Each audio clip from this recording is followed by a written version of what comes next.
two, 1, 2.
Yes, we're in position.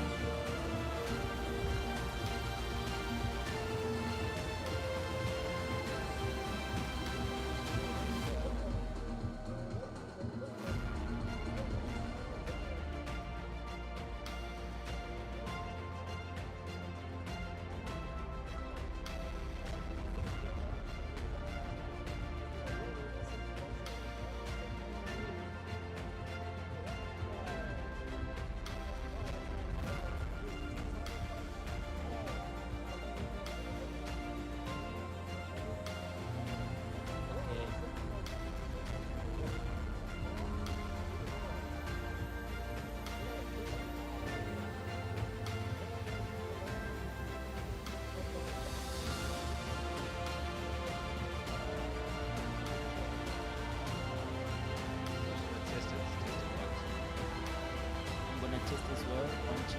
Oh, so this is not the big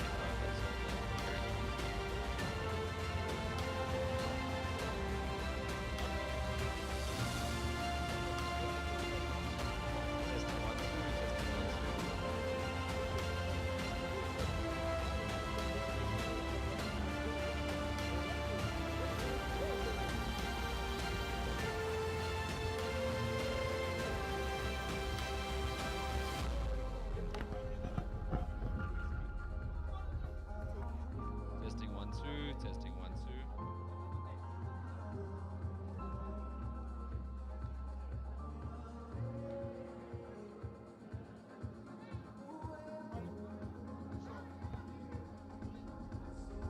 One, two, 1, 2.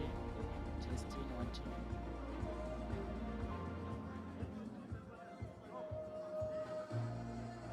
Yes, we can.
Welcome, ladies and gentlemen, to the Four Ways Farmers Market in the city of Gold, Johannesburg. This tournament is Black Flag and is brought to you by Warrior Ascent Promotions, Brad Norman. This will be live on Super Sports, Warrior Ascent Promotions YouTube channel, as well as Boxing 365 in the United Kingdom and Ireland. Let's have a look at the bout card today. Of course, starting off the evening, we'll have Thando and Mthembu against Lucky and Nyembezi. And in the second bout, Sivanati Nolowu will come up against Chirise Wingate. In the middle of the card, we have Ardy Katompa coming up against Zolisa Baichi. And then the co-main event of the evening, we have Lebogang Langa versus Ngcamu. Main event of the evening, we have Mpendulo Msimanga coming up against Iviwe Mgema.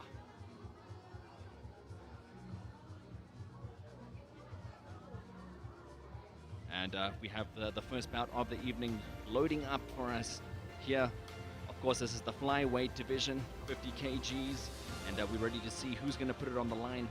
On screen here, we have Thando Mthembu, 1-0 as a professional boxer. And here, he's going to really want to put it on. They've got the Kleto Reyes on, the boxing, the fighter gloves.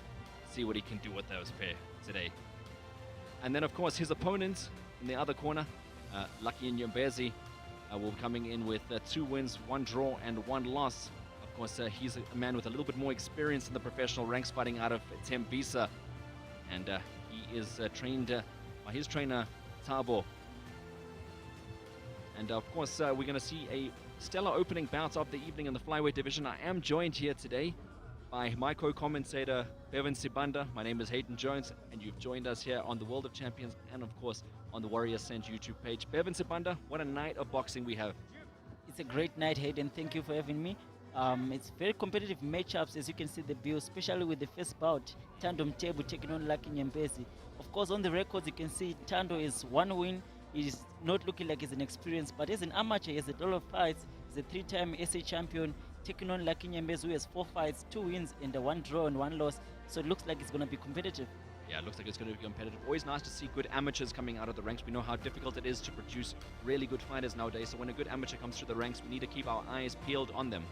Yeah, exactly. You know, amateur is the best of everything. So I think having an amateur record, it's a good thing as well. You know, most boxers must rely on that amateur pedigree. Right, well, we'll have a look at the tail of the tapes coming up now for the first fight. And there is the records officially. They're 24 years of age. 1-0 is Thando Mthembu. And we looked at him as the big amateur coming out of Newcastle. And then, of course, in the other corner, 29 years of age, 2 wins, 1 loss, 1 draw. And that is Lucky Nyembezi from Tembisa.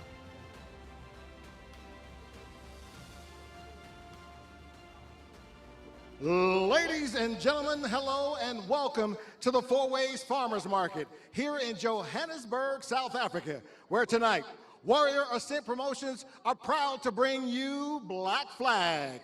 5 exciting bouts, including 2 title fights and our main event for the WBA Mini Flyweight title. Warrior Ascent Promotions, showcasing the best of African boxing to the world. We are live on Supersport, Warrior Ascent Promotions YouTube TV, as well as Boxing 365 in the United Kingdom and Ireland. This event is sanctioned by Boxing South Africa. The fight supervisor is Sloks Ramachole. The timekeeper is Coleman Molefe. And the ringside physicians are Dr. Stephen Selepe and Dr. Simon Brooks. Our first bout is in the flyweight division, so let's welcome our boxers into the ring. Introducing first, the blue corner. He's fighting out of Tembisa in Gauteng, and he's known as the Natural. Please welcome Lucky Nyembezi. Great shot on the feet, by the way.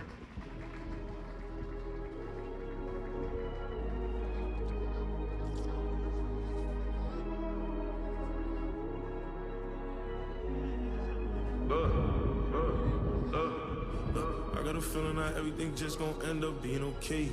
Eat, I work, I pray, repeat, and I'll be great. So I'm going hard again. But now he has had 2 great wins, and now he's looking to fight a very good prospect in Thando Mthembu, who's also a good fighter, especially in the amateur pedigree. You can see he's also accompanied by his trainer Tato Monyebani, who's also a good trainer as well. wish it weren't this Yeah, way. look at his ring walkouts. As you can see, he's walking in here. He's done it before 4 times already in the professional ranks, and he'll be expecting a tough test today, but he'll expect on his own end to be increasing his record to 3-1-1, and we'll see what the man from Tembisa has in store for us today. I was out chasing this paper, they was out secretly being a hater. Same ones up with the win, still look at me as the real competition. I scream, I look, hope they listen. When I speak, hope you vision. I'm on my way to the And now for his opponent in the red corner. He's fighting out of Newcastle in KwaZulu-Natal. He's a Warrior Ascent athlete, and he's known as Marvelous. Please welcome Thando Mthembu. Right, and there we have the undefeated amateur fighting out of the WBC gym, Thando Mthembu. Goes by the name Marvelous, and we're going to see how marvelous he can be tonight.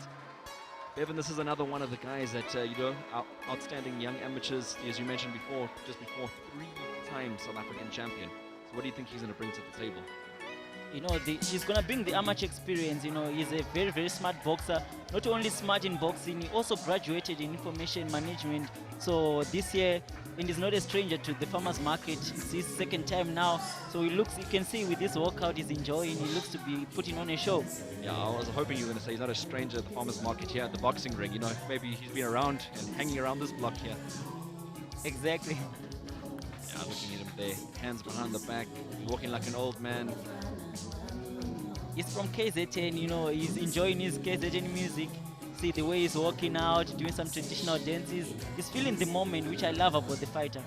Yeah, definitely. A lot what's missing in boxing is a character, and it's good to see that he's enjoying his moment here. He's just about to step in, and it's about to get really serious in not too long, so you might as well enjoy it on the way out. Sort of get those nerves off, because we know how much nerves plays in the sport of boxing. So at the end of the day, he's got to come in and do what's best for him, mentally prepare just before he's about to step into war.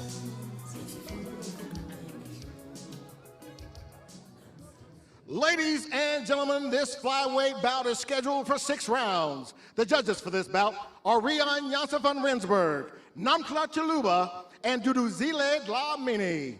Introducing first, the blue corner. He's wearing the red and gray trunks and weighed in at 50.3 kilograms. He has a professional record of 2 wins, 1 loss, and 1 draw. He's fighting out of Tembisa in Gauteng. Ladies and gentlemen, introducing Lucky, the Natural Nyambezi. And now for his opponent in the red corner. He's wearing the Springbok green and gold and weighed in at 50.1 kilograms. He's currently undefeated with 1 professional win. He's fighting out of Newcastle in KwaZulu-Natal, and he's a Warrior Ascent athlete. Ladies and gentlemen, presenting Thando Marvelous Mthembu.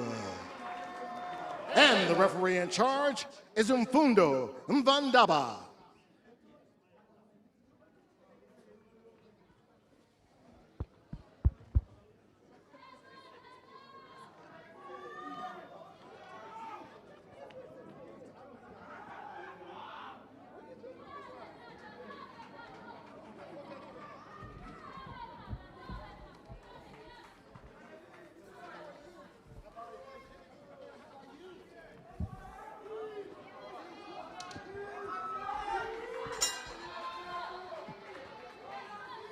And there we have it. Round number 1 is officially underway in the flyweight division. We have Thando Mthembu coming up against Lucky Nyambezi.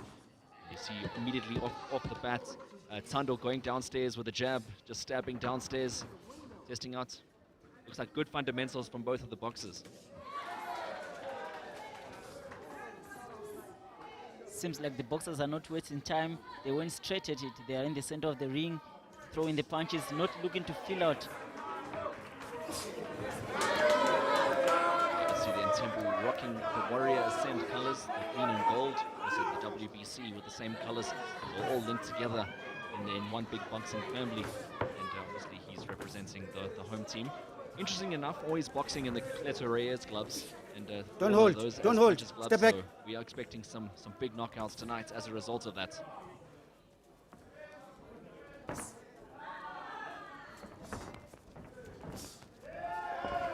Great defense coming from Thando. And his favorite boxer is Floyd Mayweather, and you can see some aspects that he has a good jab and a bit of a shoulder roll that he has. Do you know what's interesting is that, yes, he's got Floyd Mayweather, but he's also split between him and Terence Crawford. You know, in Mthembu, he likes both guys, with a bit of a modern and a bit of a legend in the sport.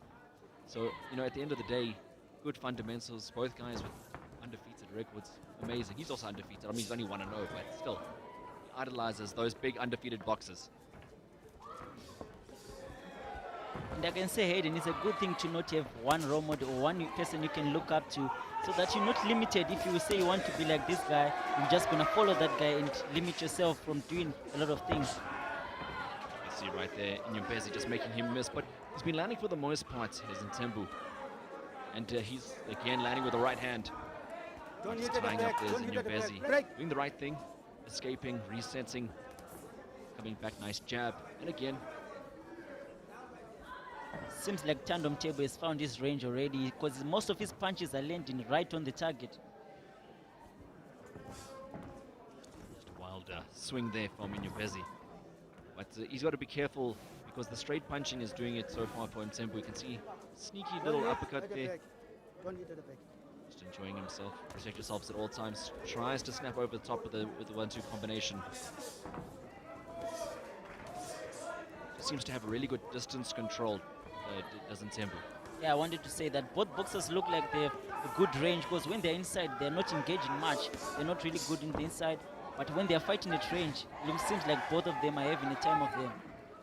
But Bevan, you've got to also consider the jab of Mthembu. I think that's where he's probably edged this round in terms of his outputs. The jab has landed, so he's throwing it, it's landing, and it's almost disturbing what Nyembezi is trying to set up.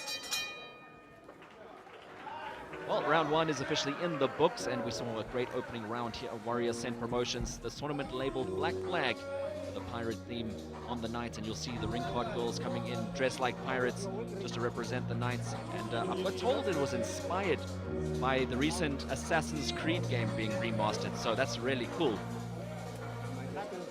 And this is also a time where we see two ring card girls in the ring at the same time, both signaling round two. And what an opening round here, and we'll go to round number two in the flyweight division. Good opening round, as we said before. Both boxers showing a little bit of intent. Perhaps Mthembu just showing a little bit more polished work when it came down to the nitty-gritty of the first round. You can see the amateur pedigree is showing up, because the guy really has some good basics, Mthembu.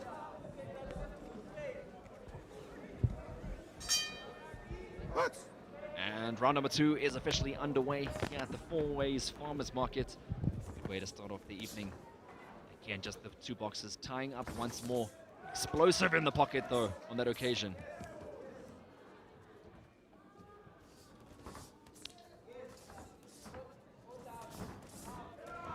Seems like Lucky came in this round. He's looking for problems and is going all for it. Don't go too much low. I think the corner must have obviously got in his ear and told him, you need to up the work rate here. And it usually happens when you come out for round number two. Round number one is always that round where, you know, you feel yourself out. He's the man that's got experience in the professional ring, is Lucky. So he's going to have to come out here and show his experience. But it's easier said than done, let me put it that way.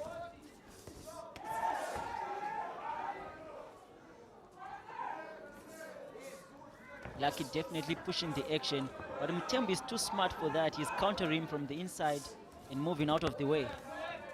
He's definitely showing his smarts time and time again. His movements, as you're saying, he's getting out the way. And defensively, he's sound. Look at him on the offense now. He's moving forward. He's managing to slip the punches that are being thrown back in defense. Watch your head.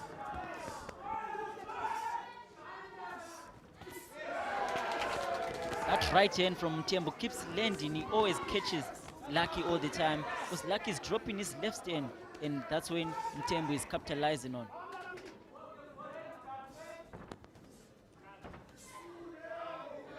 Again, I think just sneaky chopping shots, scoring punches there from Mthembu, time and time again. One thing that's a little bit frustrating in this fight so far is Nyembezi continually holding all the time, you know, looking to engage, and as soon as they come close in, He is holding. Brilliant shot there from Mthembu. Brilliant straight right. Hurts his man. He really looks hurt, Hayden. You can see he's now on the ropes. But he's still punching back through. I don't think it was really hurt. Oh, it goes again. Yeah, and you see the way he scatters away there, Bevan. You can see that he's definitely got hurt there. He just didn't want to show it. That's why he was firing back. And sometimes boxers do feel that the best form of defense is offense, but in this case, it's working for him. He's managed to earn the respect, and he's pushing his opponent backwards. But he's got to be so careful because, as you mentioned earlier, that left hand is right down, and the counter right is available for Mthembu on every occasion.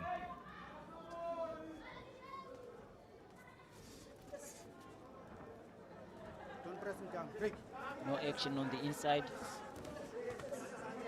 Beautiful body shot from Thando Mthembu. There goes the right hand again.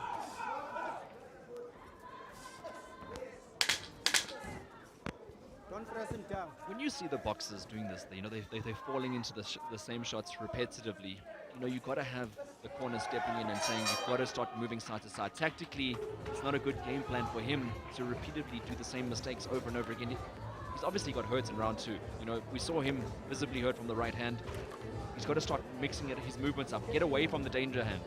How do you think he needs to get away from the danger hand? Firstly, he's dropping his left hand, which I think that putting the hand is going to be the first solution that the corner can tell him to do. Like every time you can see on the replay, his left hand is down all the time, and there goes Thando's right hand. You see, he was hurt right there when he stepped back. It was again. When he was right there on the corner, I thought he was hurt, and then he came back with the shots of his own.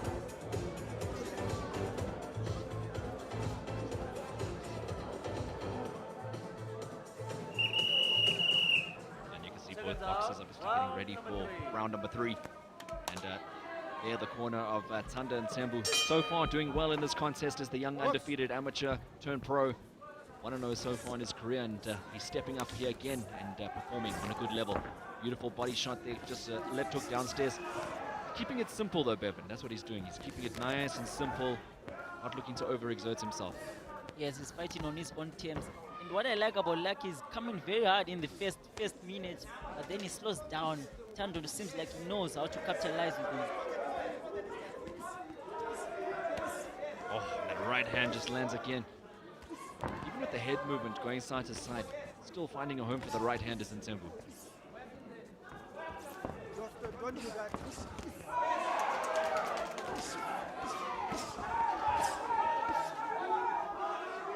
Lucky seems to be doing well with putting on the pressure. It's just that most of his punches are falling short. Break.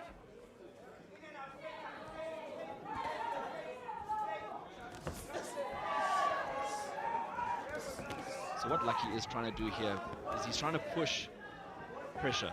He is trying. You can see that in the eyes. He is visibly going forward, but every time he's getting countered, his confidence gets taken away from him every single time he tries. It seems like Thando has switched to southpaw, and he's getting clean shots from that southpaw stance. You see, Lucky is a bit confused. He's trying to come, but he's getting countered with the big shots. I've got to say, there's so many South African boxers that have started switching lately, and I don't know if it's just like a modern technique, and maybe what we're seeing. I mean, I know Bevan yourself, you're a switch hitter, so you know how to turn southpaw, but it seems more and more boxers are attempting this. Yeah, it's quite common, Hayden, even overseas. You can see Terence Crawford. Sometimes he fights a war fight in southpaw, Don't hold. which is, I think it's a good thing if you can master it, but it can be bad if you don't do it right. Yeah, they say that a southpaw's worst weapon is a straight right, so I suppose it works exactly the other way. Orthodox is a straight left. But just watching what he's doing now, he switched straight back to orthodox again. Wasn't feeling Don't press him comfortable down. enough to stay Don't there. press But him you down. mentioned Terence Crawford. He of course spent 10 rounds fighting in that last fight of his against Canelo in southpaw.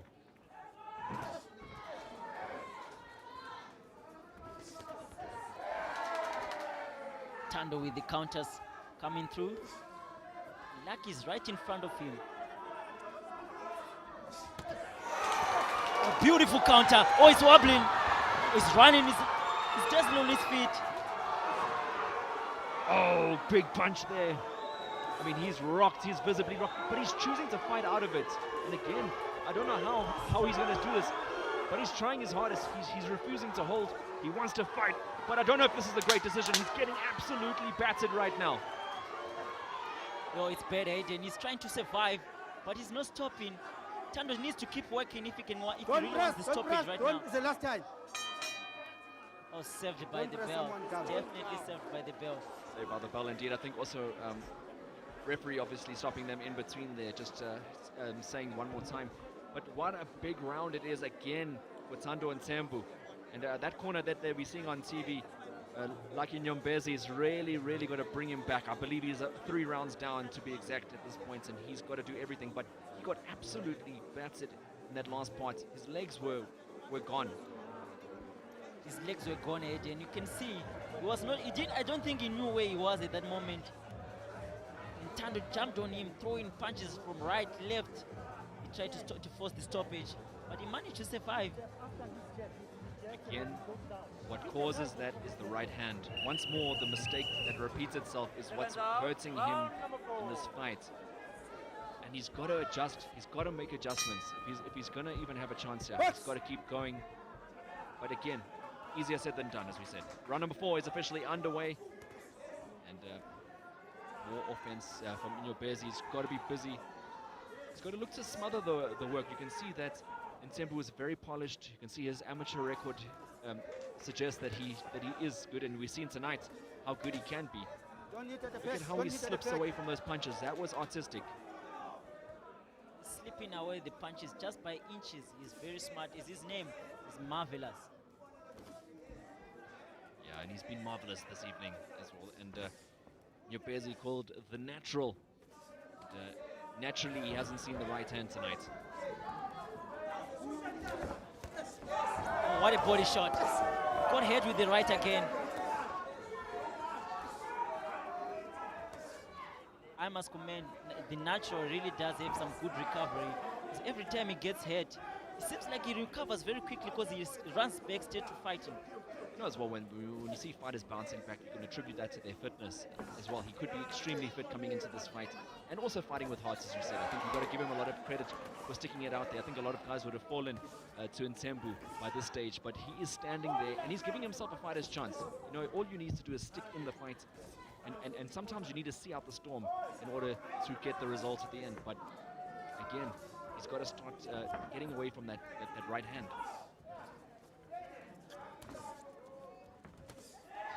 Now the right hand is coming from the natural. He caught him Mthembu with a beautiful right hand there. He's now retaining the favor. Yeah, it's the complete opposite on Thando. Mthembu's side is he's missing the right hand now. And just getting under it once more is the natural Nyombezi. It's becoming menacing in this round as Nyombezi. I think also it must be a little bit disheartening from Mthembu, almost having his man out in the previous round and then seeing his opponent coming out firing on all cylinders in this round.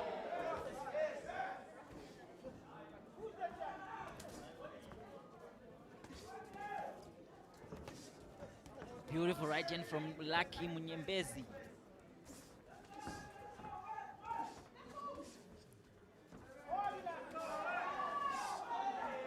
Thando is now on the back foot. Seems like he's been getting caught with a lot of punches in this round.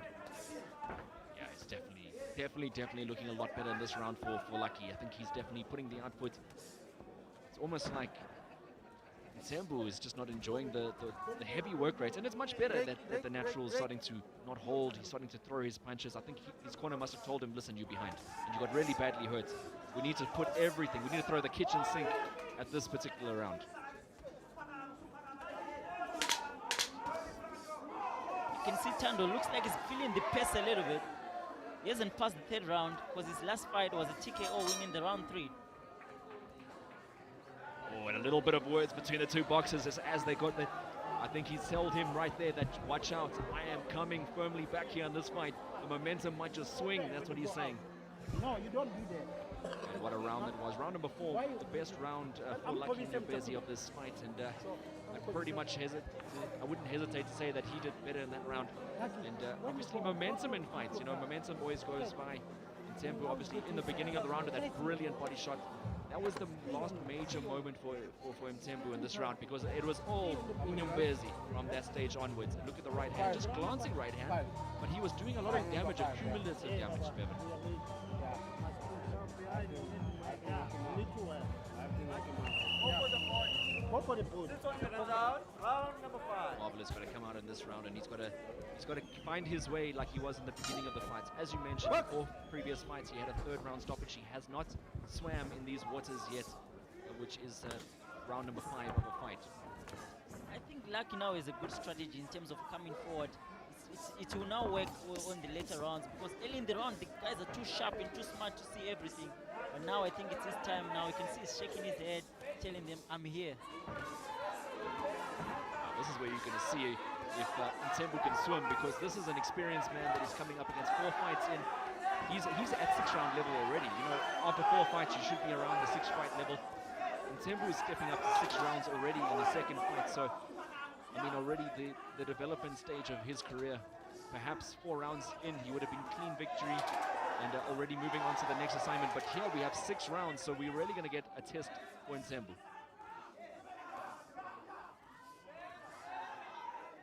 Lucky looks to be the fresh of the 2.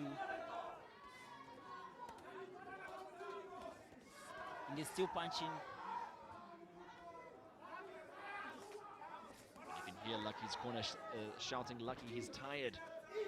And I wouldn't put that past that comment. I think it's a fair comment, because Mthembu's snap has not been there. Look at the uppercuts that were landing now. They were not landing in the beginning of the fight. Yeah, Mthembu has lost his sharpness a little bit. You can see he's still trying to fight, but Lucky's right in front of him, landing the big right hands. Don't do He's that. holding Don't on. do that. You can see in the other corner, in Mthembu's corner, Franz Ramabolo saying Sebenza. He wants him to work hard now.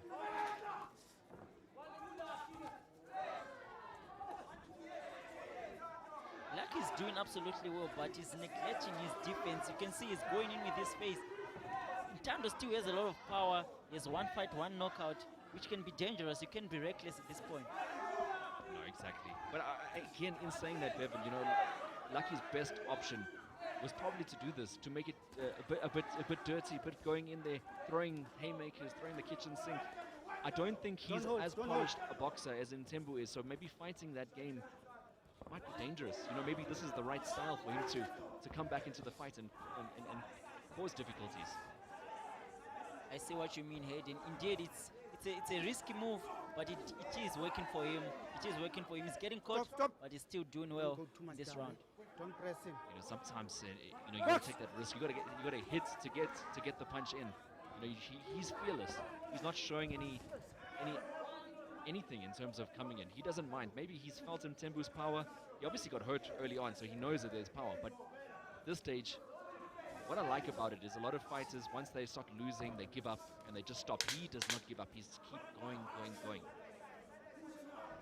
The previous round, you could have called it that it could have been a stoppage early, but it's so surprising that he came back strong and is fighting very well. Well, there we have it. 5 rounds are in the books. Another great round of boxing here on Warrior Ascent Promotions Tournament Black Flag. Warrior Ascent Promotions showcasing the best of African boxing to the world.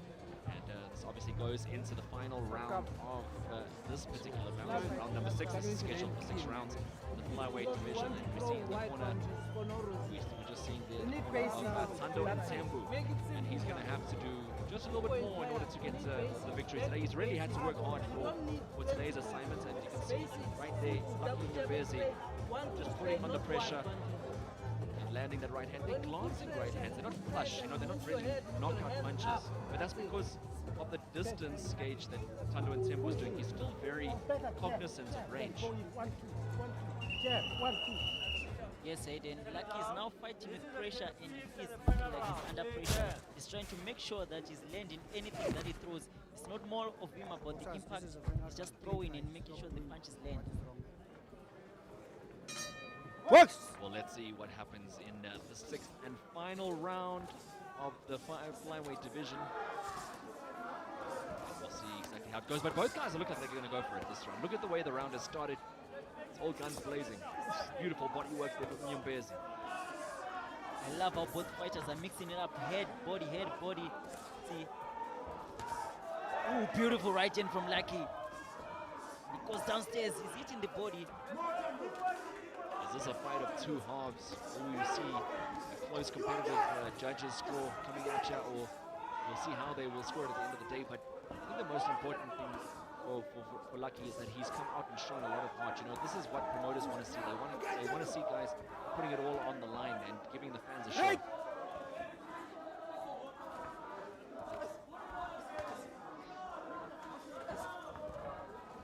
And Thando and Mthembu just looking close. Now look at the way you can see the stance differences. You can see Mthembu got that wide stance. You know, he's looking to throw the counters, be very skillful. Then you can see Nyembezi just wants to be on the front foot and he wants to march over you.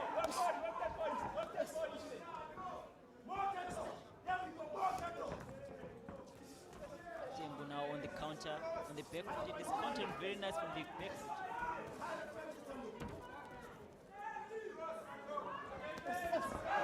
Beautiful right hand. He has gone back to the first mistakes that he was doing at first. Now Thando is taking advantage of that.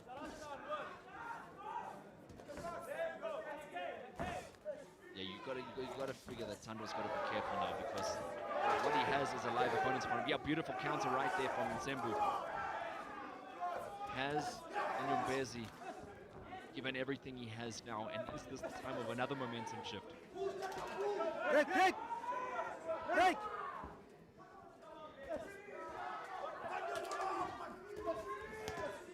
Beautiful punches now coming from Mthembu. Mthembu has come alive in the last minute of this round. So we see with 45 seconds left on the clock that it looks like Nyembezi has given everything he has in this round, and it looks like Mthembu was just boxing a little bit smarter in round number 6, able to do that little bit extra.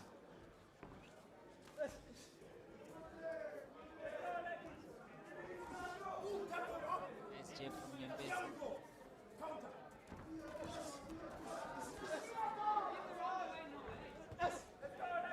I can say both boxers really shared moments in this fight.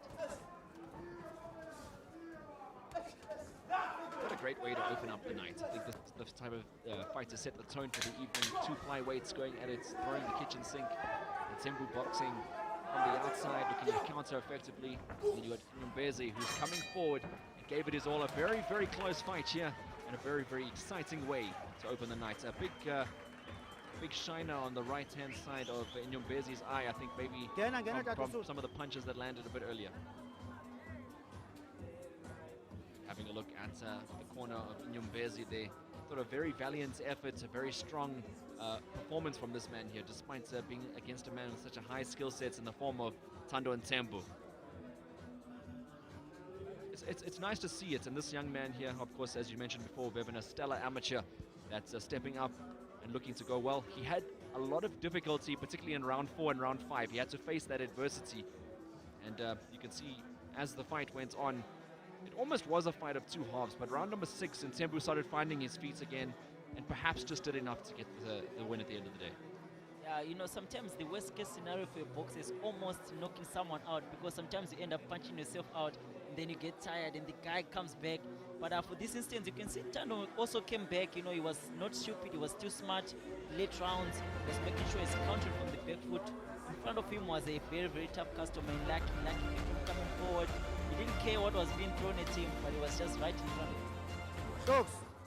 And they are Lucky, obviously, with a couple of good middle rounds there, and looking to impress his fans, his coaches. The man fighting out of Tembisa with his boxing team. This definitely put on a good performance yesterday. Nothing to be ashamed about. A really good performance from both guys. And you can see that man on screen there. He believes he's got enough. He's done enough. He's celebrating with the crowd. They're just giving them a cheer. And he's the man that opened up the night here on Ascent Promotions. If you aren't here tonight and you are watching on TV, you're really missing out on a great night of boxing here at the Four Ways Farmers Market. Good atmosphere that's building up here.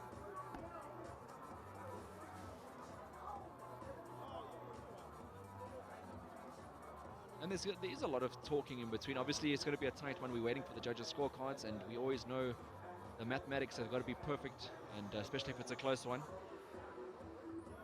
Sometimes you can see with the body languages of both boxers, Thando was very excited and happy after the fight, and you can see Lucky's a bit hesitant in the corner. He's not sure what the result can be. do think it'll be close. I mean, he's definitely won a few rounds, but I think at the end of the day, I mean, if I had to guess, I'm not a judge, but I would go perhaps towards Mthembu. I thought he won the first round. I mean, the third round he did so well. He almost stopped in Nyembezi in the third round, and then you mentioned it before.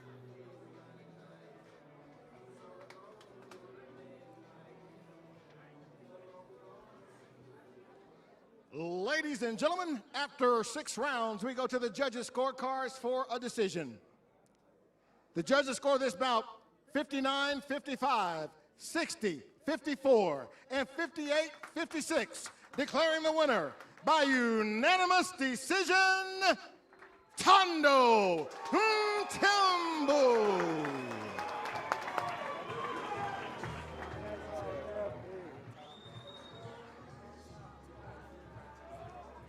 There we have the winner by unanimous decision, Thando Mthembu, with a very wide unanimous decision according to the judges' scorecards. Particularly the one scorecard of 60-54. I thought that was a little bit, I mean, quite a bit unfair for Lucky Nyembezi, who really put in some strong middle rounds. But at the end of the day, the right man has won the fight. And we'll be moving on to the next bout just after a short while.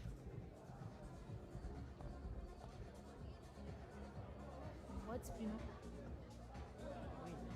whether it comes with a knockout or whether it comes with points, as long as I get the win. I won't say there's any biggest challenge. I've fight so many undefeated prospects.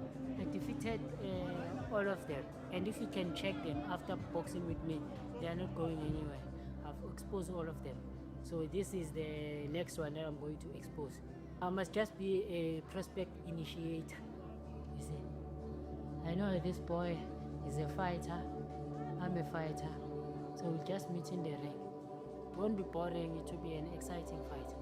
Expect a banger and expect a win. What's going through my mind for this fight? Nothing hectic. I mean, I'm in a good shape, I'm in a good state of mind. All I just want to do, I just want to hop in the ring and do my job. I don't know. They be judging me based on my previous fights.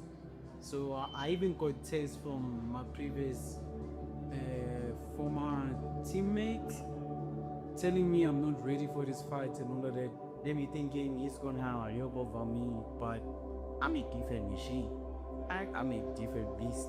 So get some popcorns and buckle up, because it's gonna be a good night. I mean, there we had the thoughts of the co-main event of the evening between Ngcamu and Lebogang Langa. We're seeing that later on in the evening for that Gauteng Junior Featherweight Championship. It's a very exciting fight we'll be witnessing here tonight, and you've got to be sitting on the end of your seats and be waiting for this big contest to come up later. Looking forward to it, and we'll catch you after the break.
We are live from the Fourways Farmers Market. Now we're heading on to the second bout of the evening in the junior middleweight bout.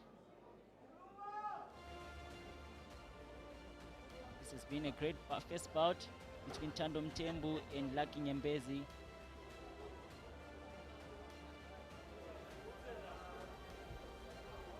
This is an exciting bout between Sivenati Nolao taking on Jarisi Wingai, 30 years of age, 7 fights, 4 losses, 1 draw, all the way from East London, training out of 9 Side Boxing Club. On his opponent, Jarisi is 35-year-old, 3 wins, 3 knockouts, 4 losses, all the way from Congo, training out of the Gloss Boxing Academy. Ladies and gentlemen, next up is an international junior middleweight bout. So let's welcome our fighters into the ring, starting with the blue corner. He's fighting out of Brazzaville in the Congo. Please welcome Jires Wingwi.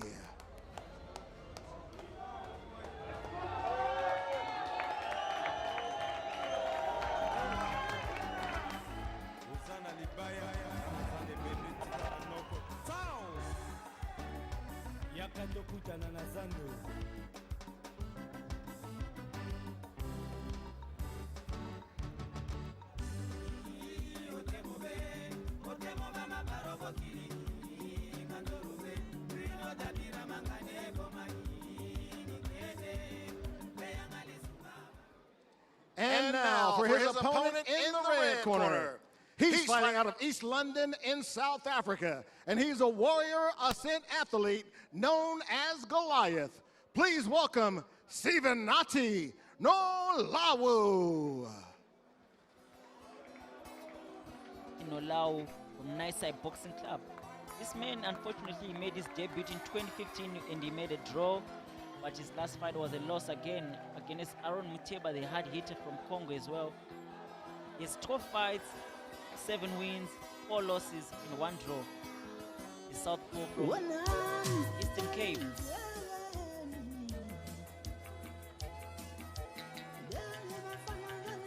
Nicknamed the Goliath, you can see how massive this guy is. The way he walks out in the ring.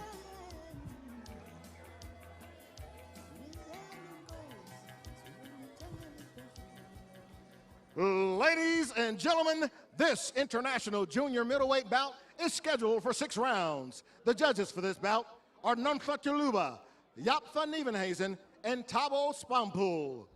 Introducing first, the blue corner. He's wearing the black trunks and weighed in at 68.3 kilograms. He has a professional record of 3 wins with 4 losses, and all 3 of those wins came by way of knockout. He's fighting out of Brazzaville, Congo. Ladies and gentlemen, introducing Jires Wingwi.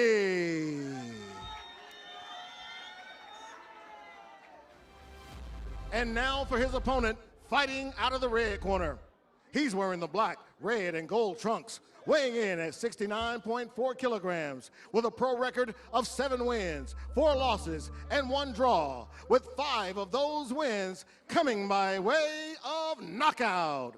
He's fighting out of East London in South Africa, and he's a warrior ascent athlete.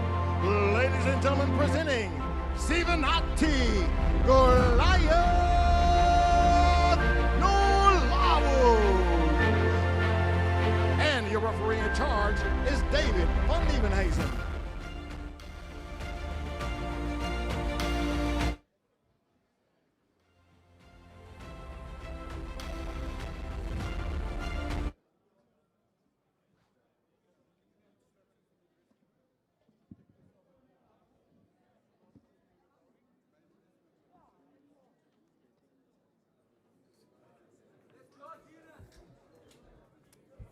And here we have bout number 2 in the junior middleweight division between Sivenati Nolawu coming up against Jires Wingwi from the DRC.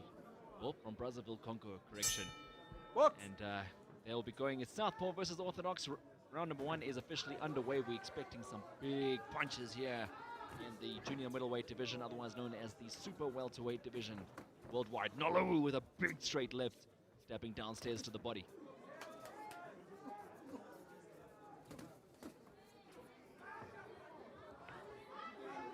can hear the bombs from the outside here heading close to the commentary box. Don't hit behind These the guys back. are punching with bad intentions. Oh, very bad intentions. I thought Nolawu, the way he started in this fight, he really wanted to come in. He's looking for that straight left. You know, that's his punch. You can see the size of his legs. He's a big, big guy, is Nolawu. Nolawu is coming off a knockout loss against Aaron Muteba. You would think that he would be gun shy to throw punches, but seems like he's the guy who's looked like he's been knocking people out. Don't push I off think your he arm. does have a big punch record. 5 of his 7 wins coming by way of knockout. But Aaron Muteba, I mean, that's a different level. I mean, Aaron Muteba is a phenomenal boxer. I mean, he's knocked out almost everybody he's faced.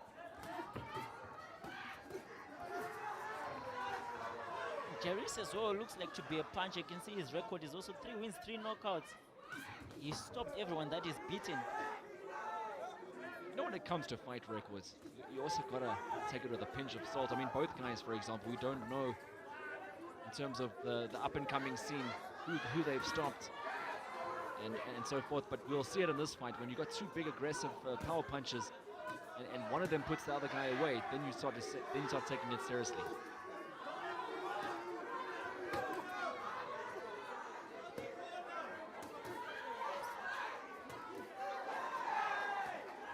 Nolawu is not a typical southpaw that you always see. Most southpaws are usually smart and skillful.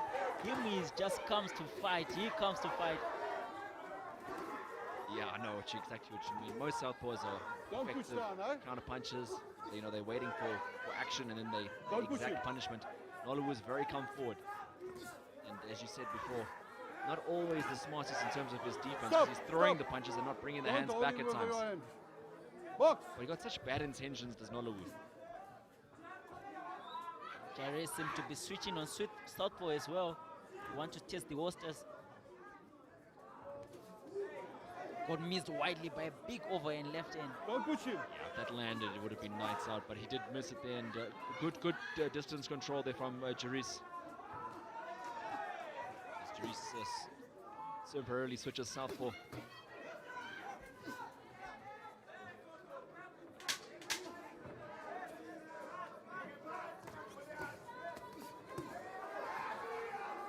Jaris looks to have a decent defense, because those shots coming from Nolawu are really with bad intentions, and he's been missed by most of them. As we said before, the intentions of Nolawu is to take out the memory of Aaron Muteba out of his head and to step in the ring here against Jaris. And Jaris, again, I mean, 3 wins, 4 losses. You know, he's had some tough fights here in South Africa. And let's have a look at some of the action from the previous round. And most of it was Sivanati Nolawu.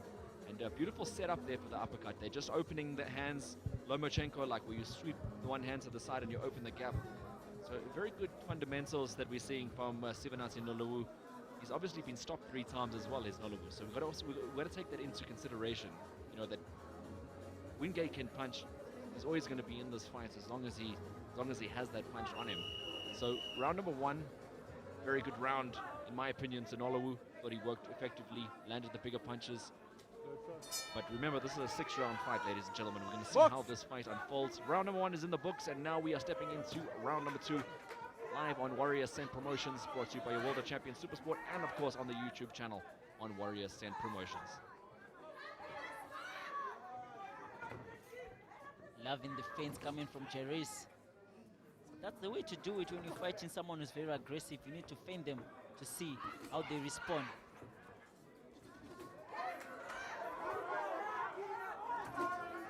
Covering up nicely, there's Jaris just receiving that straight left. Good punches coming from Sivanati.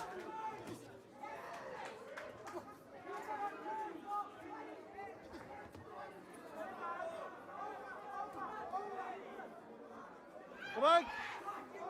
Don't push him with your arm.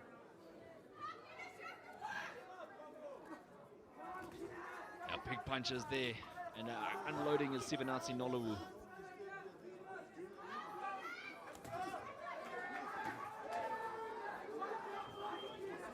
Wow. Nice jab coming from Nolawu. Stalking his man, putting him on the ropes. Great exchange from both boxers.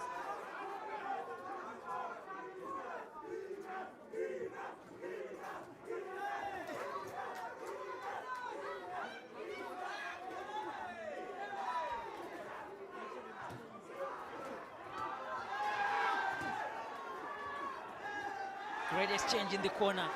Jerry seems to be coming back. Both boxers are exchanging shots. Big shots. Massive punches from both guys. And this is what makes it great. Oh, big left hand there from Nolawu again. One thing that Nolawu has is got ring generalship. He's pushing back. He's pushing back Jerry's every single time. But now Jerry's flicking the jab out there, trying to keep busy. I love it when boxers get inspired by their own. You can see Sivinati Nolawu is inspired. Stop! His favorite Stop! boxer is Stop! Zolani Tete. Stop! Stop! Listen when I say stop. Come here. Well, the referee's just going to have a talk with the... Box!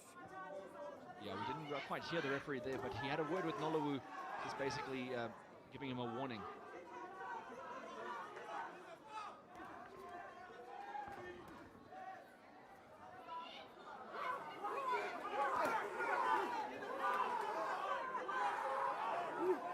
Nolawu is a big guy. Break!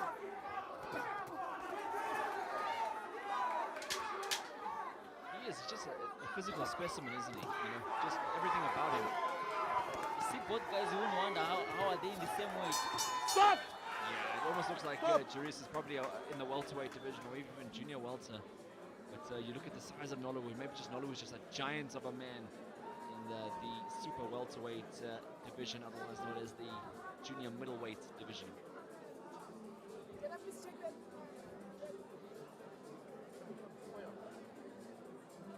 Jerry's, he looks to have a good corner in Stephen Pierce, also a very good veteran of the game. See on the replay.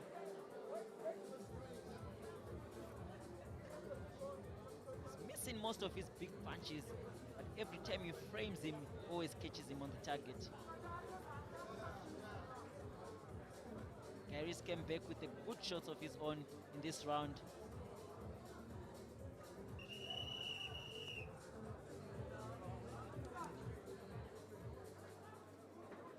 Sure, what an opening 2 rounds of this fight, and we step into the 3rd round on the evening.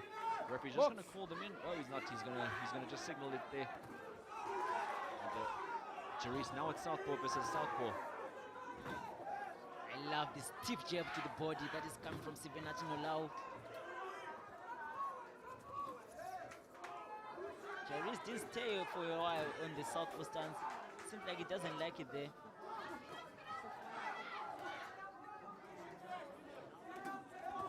Beautiful left hand coming from Nolawu.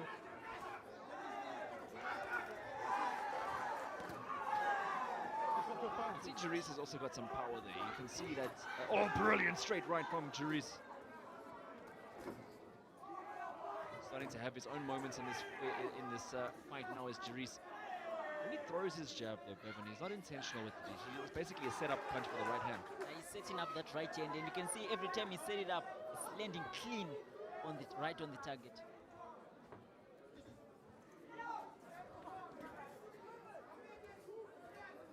Break!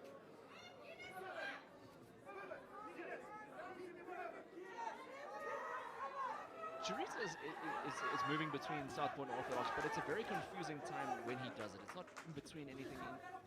It's like, it's very random. That's all I need. How are you intentional with your switching, Bevan? How would you go about switching? My switching, honestly, like if some combination that I want to hit are not landing on the orthodox, I go to southpaw, and if it's not working there as well, I have to change the whole game plan. So I don't understand why Jerry's is taking. Oh, he got caught. Big right hand. But he's almost switching between it too easily, like just switching. Like there's no intention. Maybe Jerry's is the MMA base, because what I know is MMA fighters, most of them, they switch for no reason. They'll be just switching stances.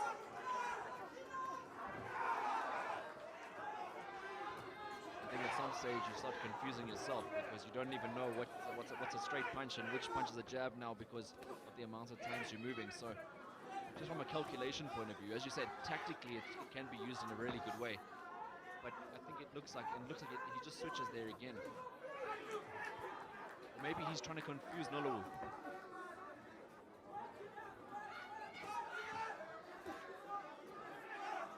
Jairus needs to avoid the ropes because that's when he's getting caught the most. Whenever he's on the ropes, Sivenat is putting the work on him.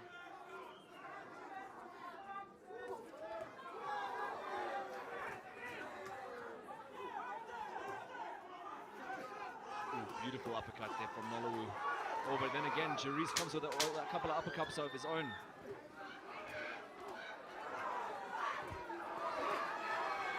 Jairus is starting to open up now.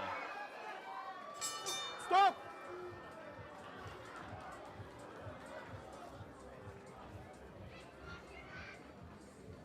Sivenat seems to have been caught with a lot of shots, especially in that last minute.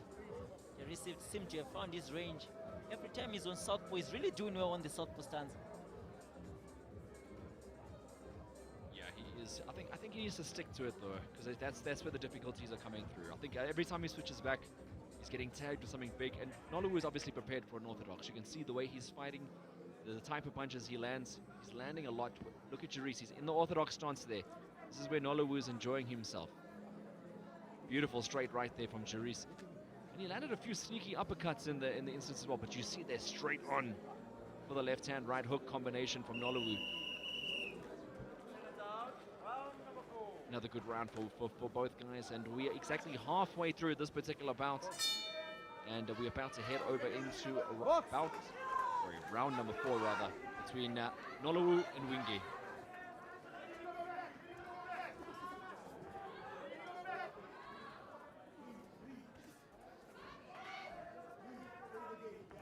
Both fighters now in southpaw. Beautiful jab coming from Jairus in southpaw stance. Be careful of the head, both guys there. And Nolowu again, as soon as they're in the pockets, you know, they're digging the uppercuts, looking for the big shot there. And Jairus landing a huge one there, right hook from Jairus Winguy. Oh, and again. Break! Good escape there from Nolowu, Don't just go. confusing Winguy and then holding on, changing up the angle, but he was definitely tagged there. And Jairus has him hurt. Oh, another big one. Jairus putting his punches together. Yes, Sivenat on the ropes. Oh, he almost fell through the ropes.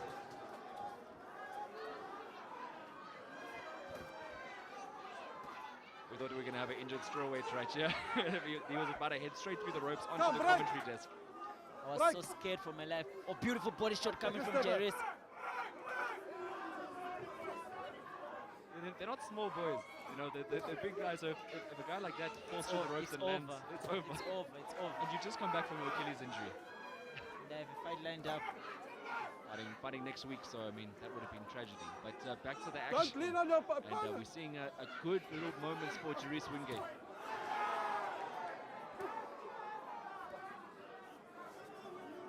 Come. Jairus having a bit of a breather. Sivenat, I think Jairus have got him figured it out because he's loading most of his punches. And Jairus can probably see them now since he's now late in the round. Oh, and again, Jairus just unloading on Nolowu. Nolowu has been stopped 3 times in the past, and he's not looking like he's going to survive this one. Stop. 50 seconds left in this round here. Referee just Don't breaking push him it down up, and hit. giving Nolowu Box. some great, valuable seconds. If Jairus pick the right shots, I think he can drop Nolowu. Nolowu looks exhausted though, baby. He looks very tired. You know, like what you mentioned before, you know, almost trying to knock someone out and you don't. It's really, it's disheartening. I mean, he's throwing it all, and you know, to have muscles the size he does, it's also not easy. Beautiful left hook there from Winguy again. And I feel like the more you're tired, the more you should keep your guards up. But it seems like Nolowu has dropped his guards, and that is when he's more slow, he's more reckless. Yeah, he's in survival blow on mode your right now. opponent. He is feeling the pace of this fight. As Nolowu perhaps did not prepare in a way that he thought Winguy could be going this far. Maybe he thought he would knock him out earlier. You know, the way he's going. And looking at a visibly tired Nollywood there on screen, goes back to his corner, slowly but surely sits down on the stool. That was a rough round for him. Jerice landed some big punches there, Bevan. It was a rough round. Jerice came and he put his punches together and put him on the ropes. You can see on the replay, he missed some couple of shots. But the way, oh, that uppercut was beautiful. Threw his head almost out of the ring. Yeah, if this was baseball, that was a home run right there, because that was a big one. And here's another big right hand there. We're seeing Nollywood taking an absolute beating in round number 4. That was a definite good round for Jerice. Second down, round number 5.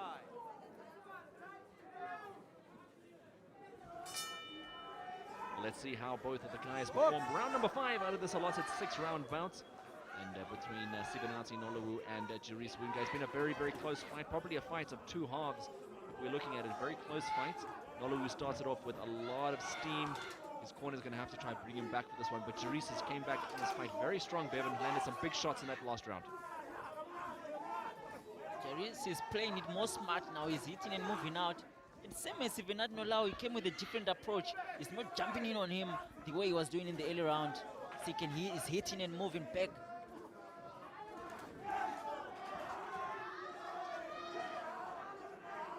It's another big one there. I think Nollywood's going to settle down, try and fight at his pace, and see that he is. Oh, big left hand, and 1 for 1 though. Jerice immediately responding.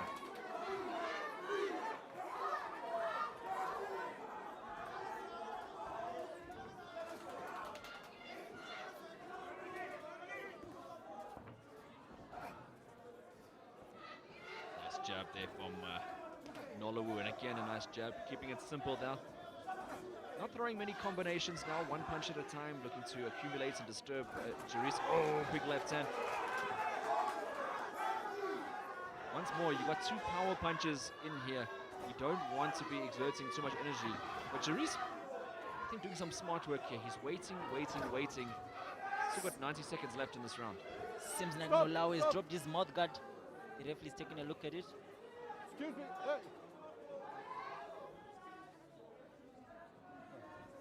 The referee looking to be putting the mouth guard back. Sivanati Nolau. Come. There was no punch that was thrown there and he just spit it out. I think it's one of the survival tactics that he's doing now. And he's definitely bought himself a little bit of time there, as you say, rightfully so, Bevan. And that's going to definitely go up. And I was just listening to Winga's corner right there. They're asking for work rate now for this last minute. They want to see a little bit more on the front foot. I think they should.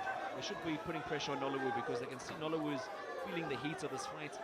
And if they want to come back and sneak out the back door and take a victory, they're going to have to put a little bit of pressure.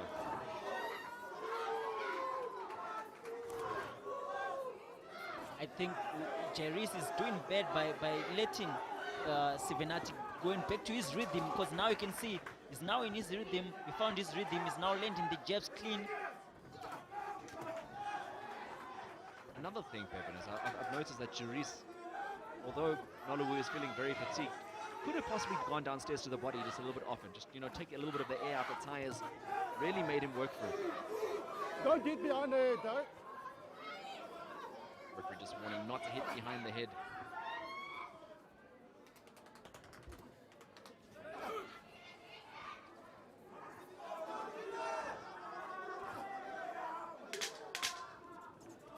Seconds left in this round number 5.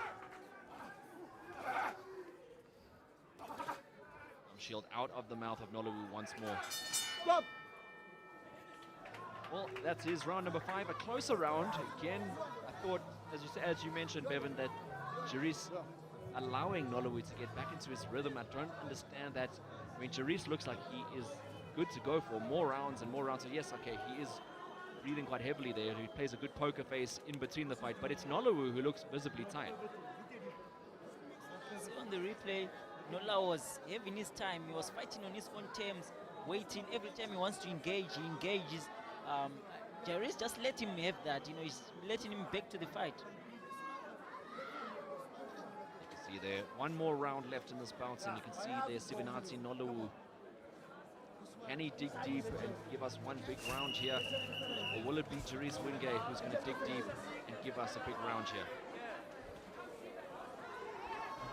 Well, for the second time this evening, we are going to the sixth round of the contest, the final round of the evening. Go to your corners. And between these two guys in the super welterweight division, let's see how it's going to unplay. We are in the sixth and final round of this allotted bout.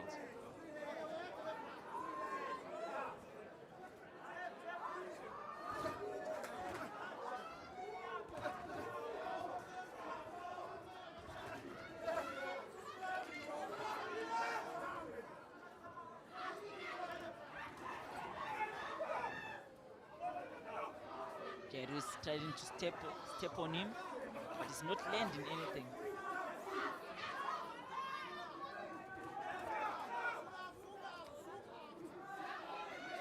And as you mentioned earlier, the jab of Jerry's is not to hurt you or anything. It's just to set up something. But now he's setting up, but he's not throwing the big shot.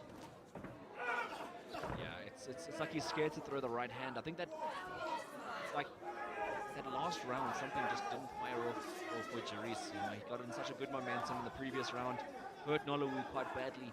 Round number 5, had a picnic, didn't pitch up, and now in this last round, again, both guys for the first minutes of this opening round have been reserving their energy. I think they want to explode for that last minute.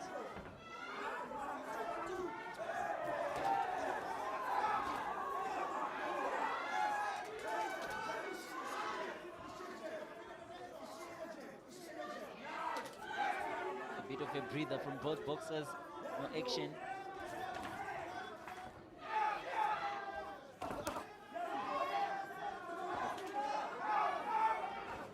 Beautiful jab there from Noluwu. But again, Jarice is just working so hard. Noluwu with a nice escape there. I think that's what's saving Nola, because most of the time he was getting caught on the ropes there. But every time he moves out of the way, Jerry seems to not have found his rhythm again. And 1 minute left in this final round. And Jarice just leaning on the back of the head there, pushing down on Noluwu, making him even more tired. It's obviously part of the sport, you know, a little bit of gamesmanship there. You've got to do it sometimes. I'm surprised Jarice is not cutting the corners, because he could have done that. He's following Noluwu in lines. That's the problem with Jarice. He's not doing an effective job. And I do think that he's running out of time here, because he possibly has to knock Noluwu down. Noluwu won a lot of the opening rounds and did really strong. So Jarice had his moments, but he's got to do a little bit more. Big left hand from... Oh, he misses again. Jarice is making this one close. Noluwu, I mean, he was almost on his skates there.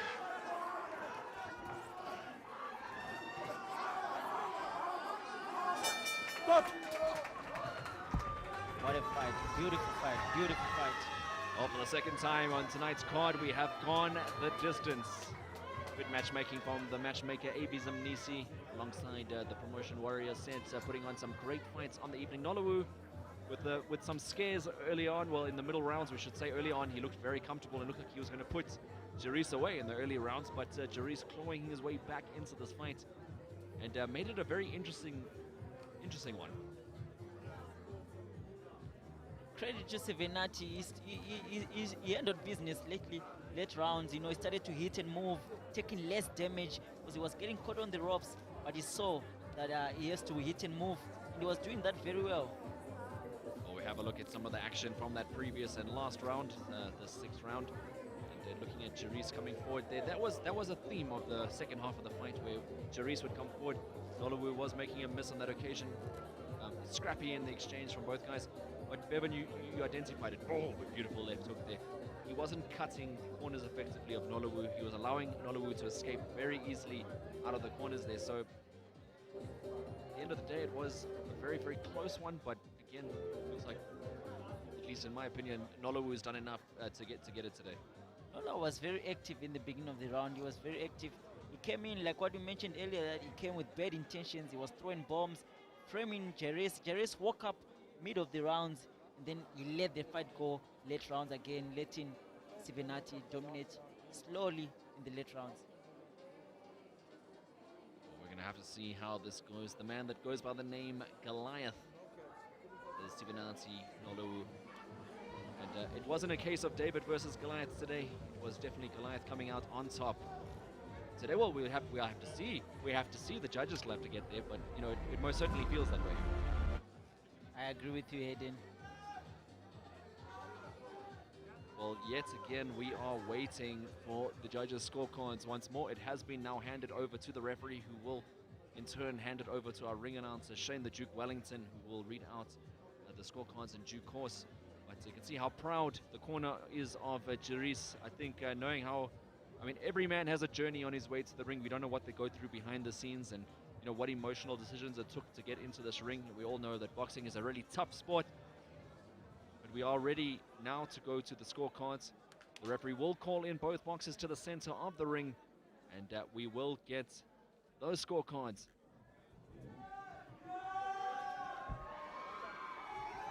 Ladies and gentlemen, after 6 rounds, we go to the judges' scorecards for a decision. Judge Luba scores about 58-56.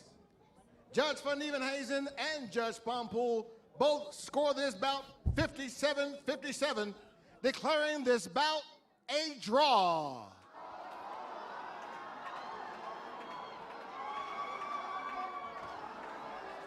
Well, it looks like Jerris just did enough in terms of the output that he had there, because of the beginning of the fight being so strong for Noluwu and the second half of the fight going so strong for Jerris. It was a very, very close one. Yeah, that was a very close fight. It was very close. You know, it had both of the moments. You know, it was so fun how it started.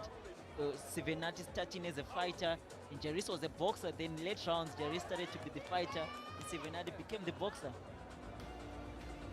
Yeah, and of course that's what it is. It's a draw at the end of the day, and a very close fight. The one judge did have it in the favor of Noluwu, but it just wasn't enough for him on the day to get the win, so he'll have to go back to the drawing board.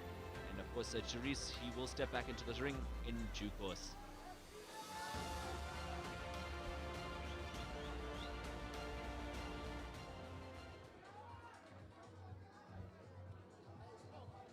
That's the only focus that I have right now. Mpendulo doesn't know me at all. I don't think he ever even watched one of my fights. Or he doesn't know what he's facing now. It's gonna be one of his toughest fights he ever fought now. He's a good boxer. He can box and box too, so it's gonna be a hell of a fight. I'm prepared to go the whole round. That's the aim. That's why we're pushing so hard at the gym, so we cannot prepare for a knockout. The Mnsilo Konape Forways, Farmers Market, to everyone who's around Joburg, they should come and witness that rate of me. That's going through my mind. Strap. It's getting the strap. I'm already imagining myself with the belt, WBA belt. I think they underestimate my power and that I'm young. So until they get in the ring with me, they realize that, hey, it's not that easy. Get ready. It's gonna be fireworks. It's gonna be fireworks. And the new WBA champion. Shout out to all my fans and my supporters. Come through, be there to witness greatness. Well, that's going to be your main event of the evening for that WBA Africa Minimumweight Championship. And that'll be competed over 12 rounds. And we can't wait to see that Nwari Ascent Promotions Black Flag. That is the main event. And tonight, you're not going to want to miss that one. So stay peeled, keep your eyes ready. And make sure you don't take a coffee during that break, because that's going to be the main event of the evening.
Welcome back, ladies and gentlemen. We head into the third bout of the evening, and Warrior Ascent Promotions presents tonight's Black Flag, live from Four Ways Farmers Market.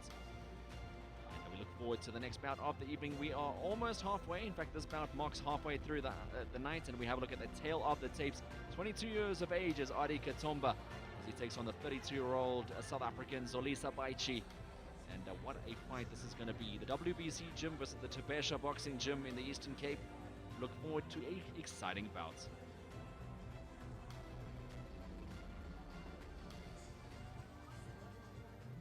Ladies and gentlemen, we continue the action here at Black Flag with our next bout. It's an international featherweight bout, so let's welcome our fighters into the ring. Introducing first, the blue corner. He's fighting out of Eastern Cape in South Africa, and he's a former South African featherweight champion. He's known as 16 Blows. Ladies and gentlemen, please welcome Zolisa Baichi. Here comes to the ring, 16 Blows. Zolisa Baichi was former South African featherweight champion is Zolisa, and he's walked out this ring many times before, and he's done it at the highest level within a local context, so he has got the experience. But of course, he's coming up against the Eagle today, Ardy Katompa, coming all the way from the Eastern Cape, and trained by his trainer Kangalani Jack, who's also one of the top trainers around the country. He's enjoying the crowd. He's always dancing every time he fights. You can see it's like he doesn't have any nerves at all. Him and his coach are sinking, are vibing, going to the tough fight of their life.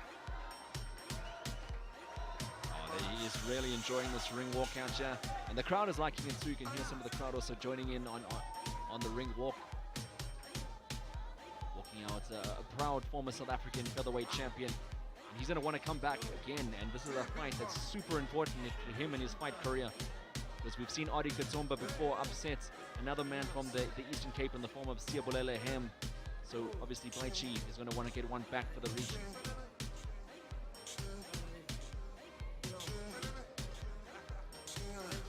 He won his last fight against Awong Kintini in an 8-round fight. It was also a good fight. Now he's back in Joburg at the farmers market.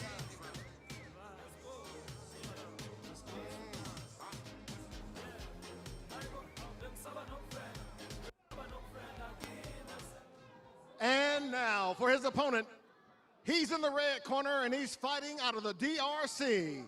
He's a Warrior Ascent athlete and he's known as the Eagle. Please welcome Ardy Katompa. And of course, Ardy, the Eagle Katompa, walking out to the ring, the man that nobody gave a chance. He hadn't won a fight in over 3 years before the last win. So Katompa obviously comes back with a big win on his record, and he goes in against Zolisa Baichi, which is a massive test for him. But the Eagle's been up for it. The Eagle came in with a massive stoppage win over Siabulele Hem. And now, of course, fighting out of the WBC gym, he is no stranger to the Four Ways Farmers Market. The man you seen in front of your TV is a very talented fighter. He can fight, he can punch, he's a hard hitter. You can tell by his record, 7 wins, 6 coming by way of stoppage. This man can punch. He only has 3 losses and 2 draws against credible opponents as well.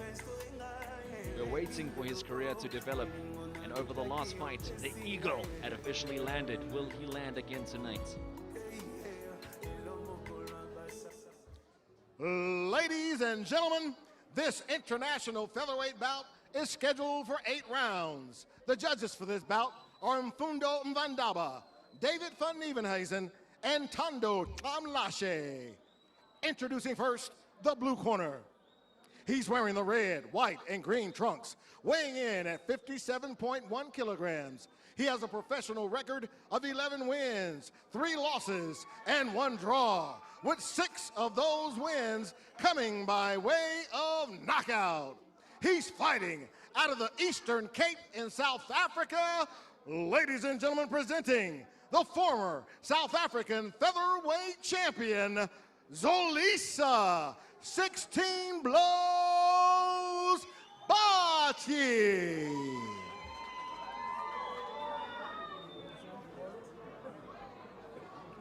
And now introducing his opponent, fighting out of the red corner. He's wearing the white trunks and weighed in at 56.4 kilograms.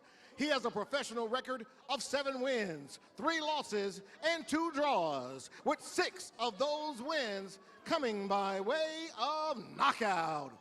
He's fighting out of the DRC, and he's a Warrior Ascent athlete. Ladies and gentlemen, presenting Ardy, the Eagle, Katompa.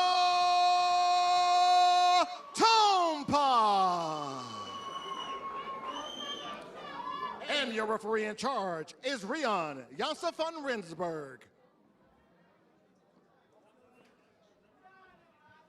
Guys, I want you to obey the boxing rules. Always listen to my command. Protect yourself at all times. Shake hands, go back to your corner.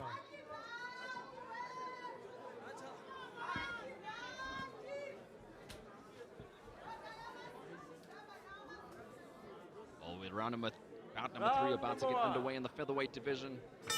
And we have Box. Ardy Katompa against Zolisha Baichi. Immediately Katompa landing the jab downstairs to the body there. As I said before, Bevan, he's a very dangerous power puncher, Katompa. And then, of course, got the very skillful Zolisa Baichi. Also got a punch on him as well. 6 of his 11 wins coming by way of knockout.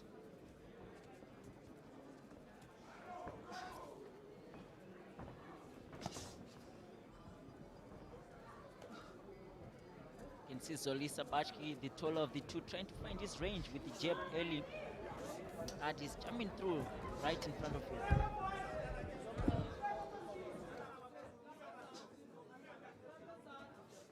Both guys are just controlling their range really nicely. This is the first bout of the evening that we're seeing over 8 rounds. Katompa's very explosive, but one thing that we saw in his last fight is he gets better as the rounds go on. Yeah, Katompa is a late starter. He starts very slow. Plus, also he's fighting a southpaw. Southpaw is not just easy to just jump in and throw your bombs.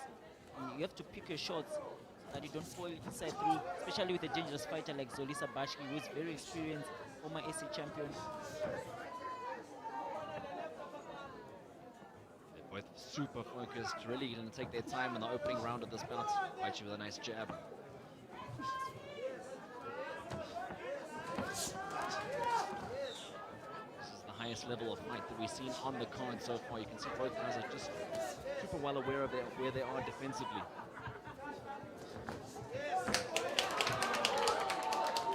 No knockdown. I tell you what, Zolisa Baichi is not looking good right now. He's looking hurt. He got up visibly slow there, and he's holding on for dear life. I think he's hurt. Stop. He's holding on so hard, yeah. But Somba doesn't want to let him go. Listen, stop. Listen, stop holding. You can see his legs. It seems like he hasn't recovered from nothing that we didn't see. Somba's hurt him. Fighting back is Baichi. Coming down hard to the... Oh, big shot! And again, Baichi trying to hold. Katompa slipping away. I think Baichi's hit.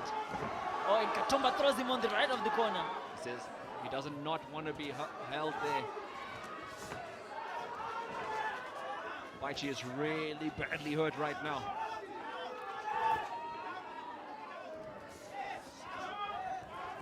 Stop holding. Stop holding. Wow, and what appeared to be a slip earlier, seeming though it did a lot more damage. Referee just giving Baichi another warning for holding. His legs are still not right. An early clapper there. Ardy, when he saw the man was hurt, he didn't waste his time. He jumped on him through combinations from all angles, and they still right in front of his face.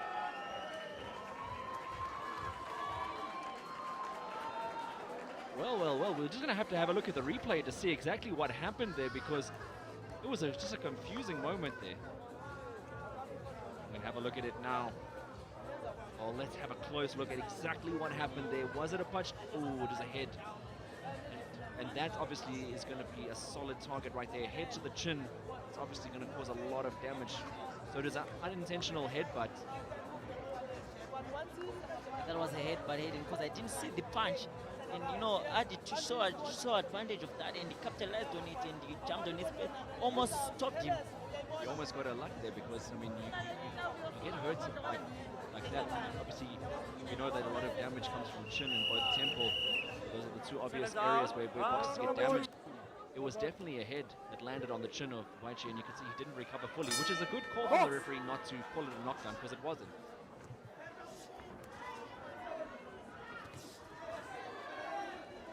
So what happens in that instance is that if you don't get up from that headbutt and you get knocked out by a head, it will go down as a no contest because it's an unintentional headbutt.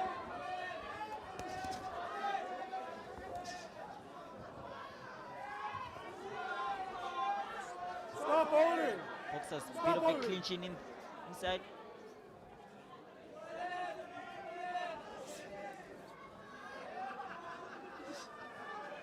Once more, I think Baichi has recovered. We're going to have to see if he's fully recovered between rounds. He had a full minute to get his bearings, and it looks like his legs are right again, baby. His legs looks to be back, and you can see he's on the front foot now. He's now pushing the pace. I can say he's fully recovered, but you never know. Both of you. It just takes one big shot to really change that, and we all know that Katompa's got a massive punch on him. But then again, so does Zolisa. Zolisa's got a big punch on him. Beautiful right hand coming from Ardy Katompa.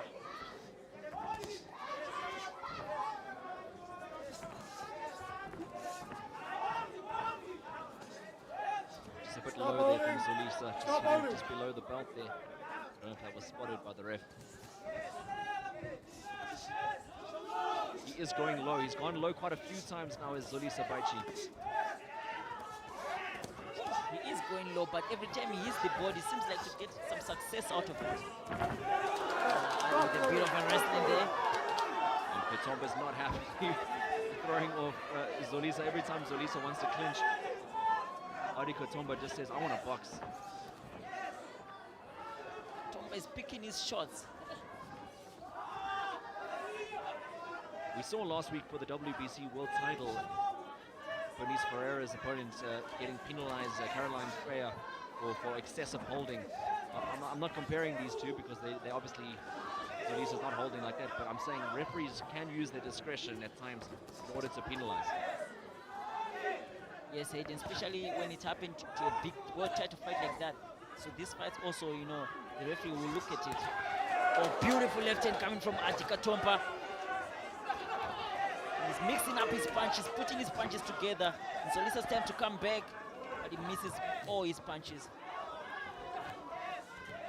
The Eagles landed on many occasions tonight, and I think that Katompa, so far, a very dominant performance shown by him. Nice left hand, just falling slightly short there from Zolisa. It was very close.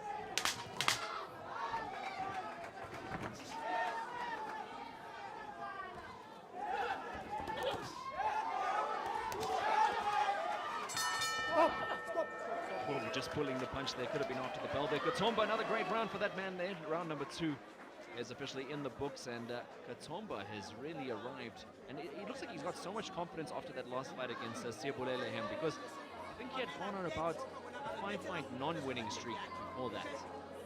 That was a big boost for him. He fought a very credible guy who is the SA champion in the featherweight division, and he stopped him. So you know what that can do for you? It can boost you up. Now he's fighting another SA champ.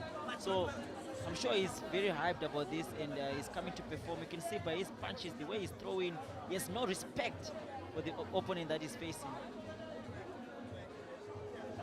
And then you've got to go to the corner of Zolisa Baichi. He's there with former Boxing South Africa Trainer of the Year, Kangalani Jack.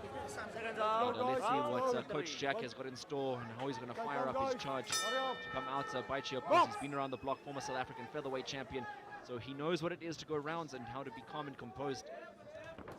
And, he's got a tough man in front of him in the form of Ardy Katompa. I love to see more of the outside work from Baichi because he's the taller of the two. Because whenever they're in the clinch, looks like Ardy's getting the better of them. Now there's a bit of a wrestle there in the corner. One thing that Ardy Katompa doesn't like to do is hold. He's got an absolute disdain for holding. Stop! Keep your heads off. Stop holding.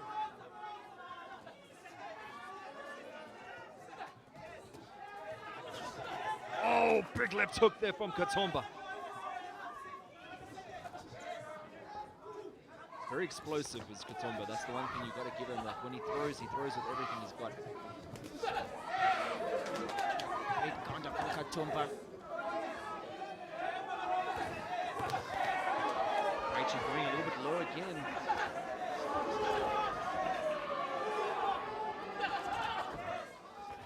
Ardy needs to use his range.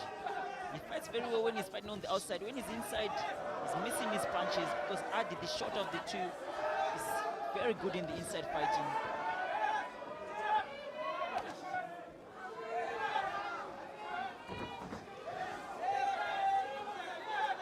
And, Right, stay back. Again, clinching back. in there. Stop holding. Referee's giving him a warning there, just wanting him to stop holding.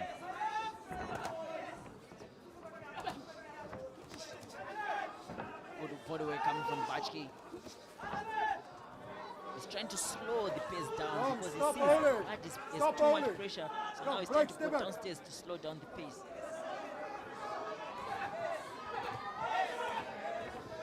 Nice body shot there from Rachel. He is digging it in there now, but Katompa's returning some of his own.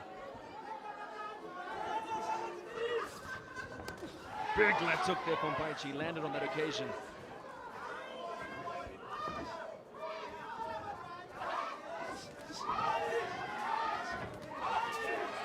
That's a bit better there from Solisa, I must say. That digging downstairs, going in now. He's landing it on the right spot there. It took him a while to start landing above the belt line. He's got his range and rhythm now. As I say that, the clothing line goes right over the top.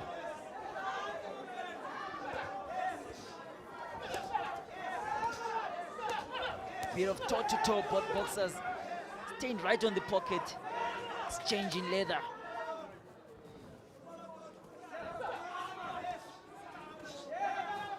So Lisa nicknamed 16 blows.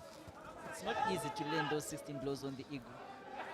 Especially if you're only landing 2 out of the 16, every single time you're throwing. But he's going to try, and it's just so good that he's getting there, and his output is getting a bit better. And you can see now he's landing the body shots against Ardy Katompa. This is more success now for Zolisa Baichi. Stop. Round number 3 officially in the books. That was a little bit of a better round, Bevan, for Zolisa. He's starting to get into this fight now. Round 1 was shaky when he got dropped with the head unintentionally by Katompa, but you can see Baichi getting comfortable now. I think that headbutt took a lot from him in that round. But you see now his round 4 is coming back. The third round was, I think, one of his best rounds. He was fighting with his views in his range, going in and out. But Ardy also has his moment.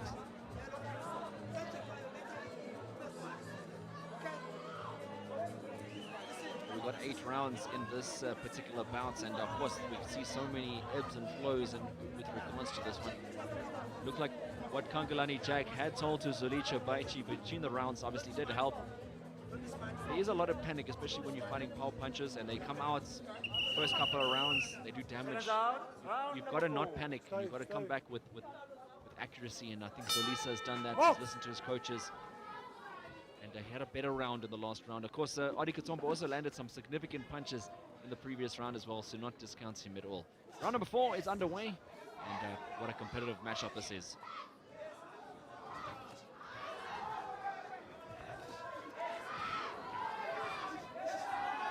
Nice double jab coming from Zolisa Baichi.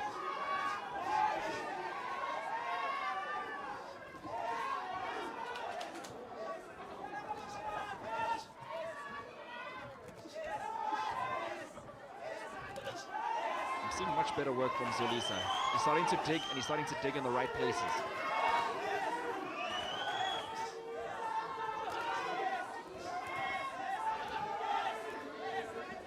One way to stop a man like Katompa is to go, but Katompa's unleashing as well now. Big shots. Katompa coming back strong, landing punches of his own.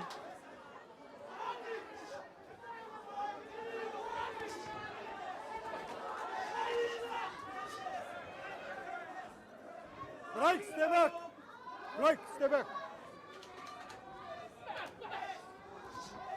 Both guys are digging deep to the body.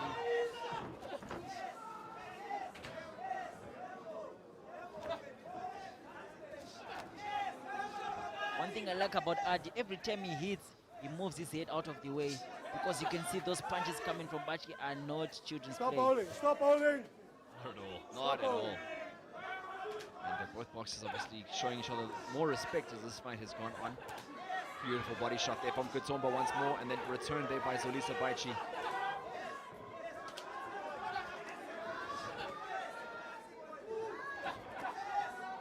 Ardy landing clean headshots. I almost thought it's blood on Zolisa's hair, but it's actually the style. Yeah, it is the style. Obviously, fighters are very expressive in the way they come out of the ring. We saw the likes of Heki Butler in the past use multiple colors in his hair as well. It was part of his character and the persona that he was playing at the time, but it looks like Solis is a character as well. He likes to show different sides of him.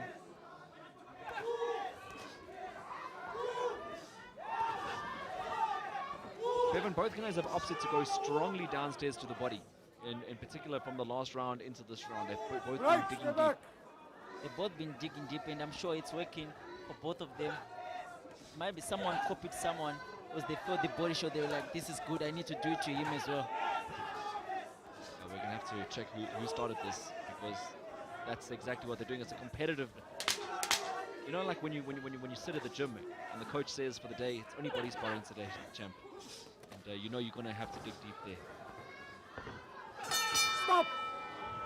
Well, that's 4 rounds, halfway through this 8-round contest between the two boxers, and it is fairly evenly matched at this point. We think that in terms of the fight itself, very, very close. Katompa's enjoyed some moments, but it looks like Zolisa is starting to come back into the fight.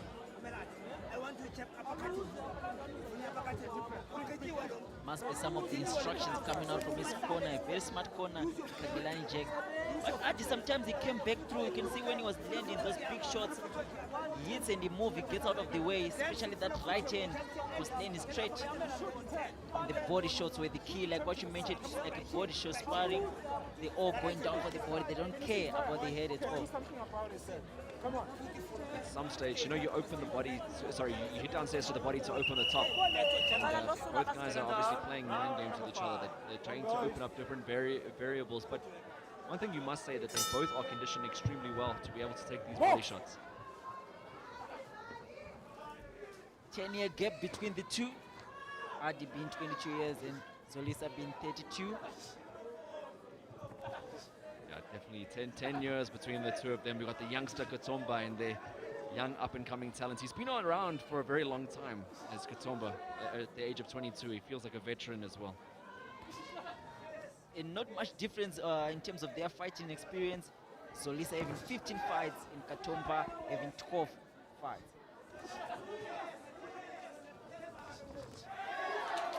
Nice work there. Both guys there. I think one punch landing there from Baichi, and then getting under the next one was Katompa. Ready to set up. You almost wonder something has got to give between these two guys. They both are looking at the big shots. They both are looking to collect.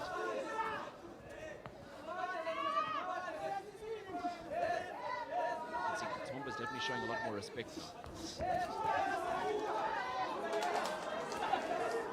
Nice jab from Katompa. Katompa really looks good every time he puts his punches together when he throws combinations. When he's throwing small punches like that, he's making Zolisa is making him miss most of his punches. You need to step on the gas like what he was doing early in the round. Actually looks to have found his rhythm, hitting and moving, and getting out of the way.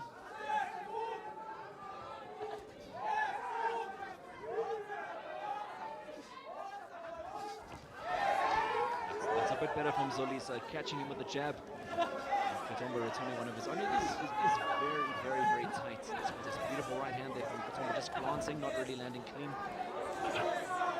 Katompa has stepped off the gas a little bit in this round. So he's taking his time, holding his hands. It's been a theme of tonight where we've got the big punches starting off early with the big landing big punches, landing big combinations, and then tailoring off. Katompa's got to do a little bit more here if he's going to stay in this one.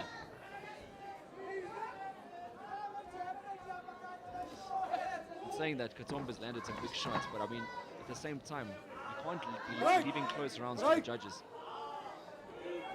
At this point, it's quite tricky to know what the judges are scoring because it's a very tightly contested round. But this round, Solisa looks to have been the better of it. Oh, beautiful uppercut coming from Solisa, but landed right on the chin. I don't know how Ardy managed to survive that one. Stop holding. Katompa never been stopped before in his young career. He's been a warrior. He's knocked out guys, never been on the receiving end. He's always lost on points when he has been defeated. So that would be unfamiliar territory for him, and Solisa definitely can punch. But again, Katompa now. Oh, after the bell. Got to be careful. Got to be careful to throw punches. You got to listen. Talking about being stopped, Solisa has been stopped once out of his 3 losses. Those are 2 hot-headed guys. They just don't go down. They're very tough. So we will see who's going to go down on this, but for me, I think it's going to go all the way. Anyone doesn't make a mistake. Yeah, the thing is, I mean, it can happen at any stage of the career. It's not to say that there's any definites, you know, anyone can get stopped. It's part of the game, but we'll have a look at the highlights to see who had the better exchanges in that round. Of course, replays can be deceiving at times, but let's see who got the better of who, at least on the highlight reels. That was the uppercut that almost hit Ardy. Beautiful counter coming from Solisa Bachki. Excuse me. That's what they say, you got to defend yourself at all times. You have to defend yourself at all times because you never know what boxers do, even after the bell or when the referee says stop. The second time it happened that you hit after the bell goes. Please, no more. All right? Box! Well, we didn't quite hear what referee Rian Janssen van Rensburg was saying there, but he gave Ardy Katompa a last warning for something right there, Bourbon. It must have been punching out of after the bell, I think, because he looked to be pointing it at that. But I'm not sure he's going to do it again because that was the last one. Beautiful right hand downstairs to the body from Katompa. Sets it up there with a feint, which we need to see more and more of the feints utilized. Both boxers mixing it up nicely. Round number 6 of tonight's action at the Four Ways Farmers Market, brought to you by Warrior Ascent Promotions.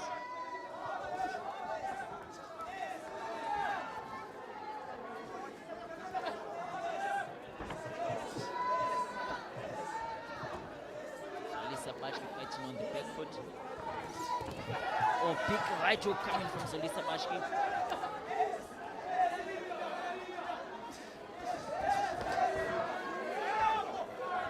Boxers going downstairs to the body continuously seem to have affected each other's output in a certain way, because we've seen less and less of the 2 guys as the fight's going on. More contentment, throwing 1 punch at a time. That's the power of the body shots, Aiden. You know, the bread basket is nothing to play with. It slows down the pace, it makes fighters slow it down, and you can see it's very evident in this round. Katompa trying to land the right hand there. I wonder if Katompa's asking him to step around, to hit and step around. Katompa's been straight at Baichi there. I don't think Stop holding! And he's just dragged Baichi. He's got to be careful.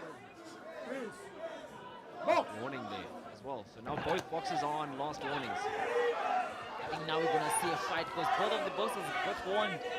Now they're going to try to stay on the pocket and make sure there's no clinching or holding happening. Beautiful work coming from Ardy.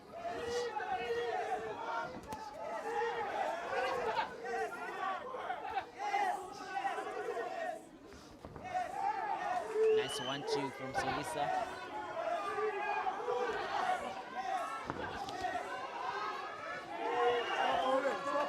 See there, just wrapping up once more, both boxers there.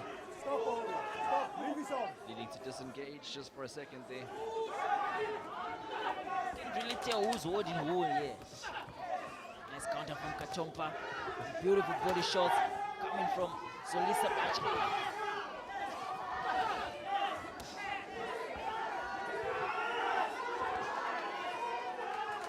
Right, stay back.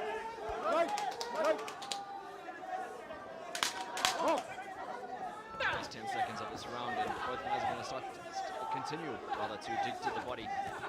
Big shots again. Baichi trying to force it there, and then Katompa after at the end there. So very, very close round once more. Probably fight of the night so far this bout. Probably fight, definitely. There's more action in this bout. Every single round, the guys are bringing it, especially when they exchange punches. You almost think someone is going to fall down, but both guys are very tough and well conditioned. And we see there, round number 7 is about to come up, going to the corner there of Ardy Katompa. He's getting his instructions there from Mthembu, and he's got Sihle in the corner as well. Let's have a look at the action replay from the previous round. We saw again, nice jab there from Katompa, good straight right.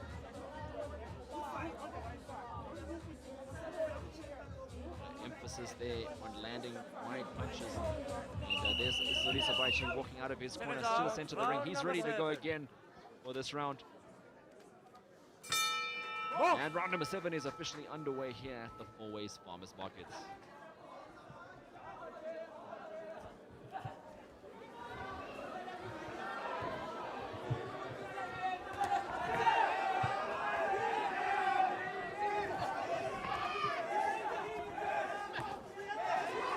Beautiful jab from Ardy Katompa. It gets out of the way in a nice way. Stop moving.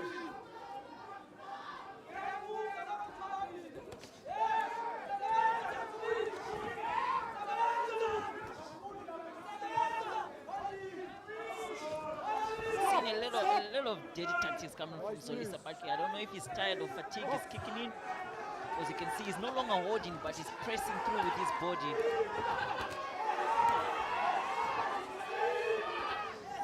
Definitely been a long, hard fight, both guys, and I think Baichi's feeling the pace of the fight as we see here.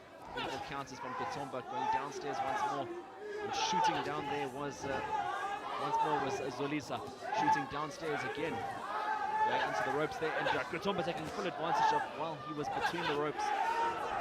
Good defense there from Zolisa. And Zolisa is always fit, and I'm not sure if it's the attitude since he's training out of the Eastern Cape gym, or it's just Ardy's attitude that he has. Oh.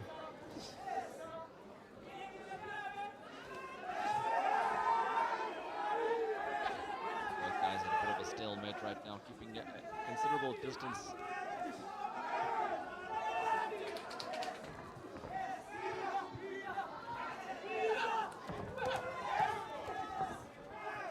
The one thing you know about Katompa, whenever he misses the right hand, that left hook is coming to follow up, and that's where you got to be super careful.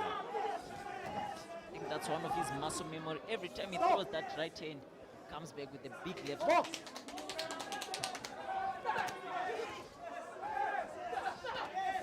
Beautiful shot to the body there. Both of these boxers are exchanging moment when Ardy hits. So Lisa also hit as well for a bit of a push there. The referee warning Ardy to push down. Second time Zolisa's gone down to the canvas, not from a knockdown, but from either slipping or that unintentional headbutts in the first round. So he's got to keep his legs, he's got to keep concentrating. Stop! Box!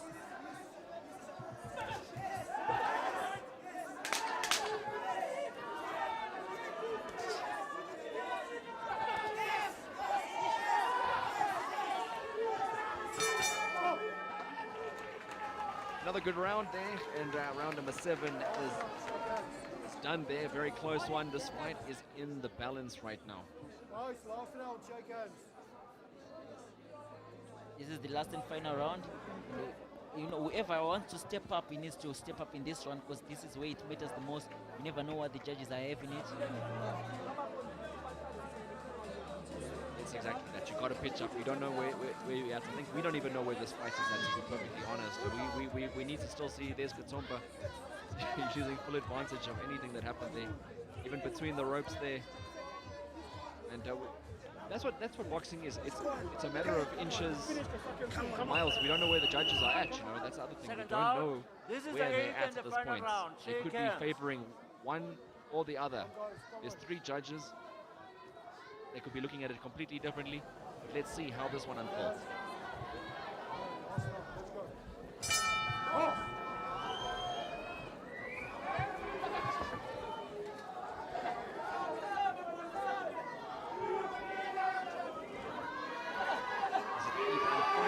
This bout in the featherweight division.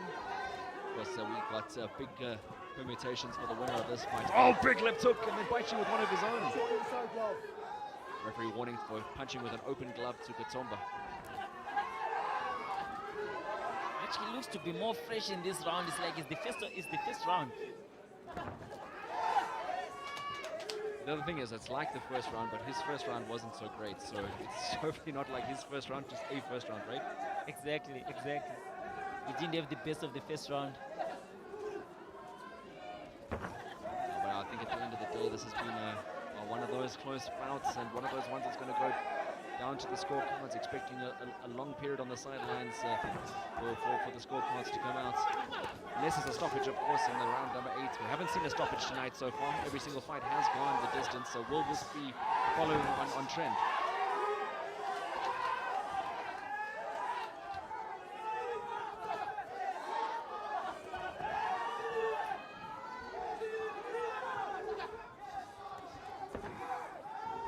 Bit of some angles coming from Solisa Bachka.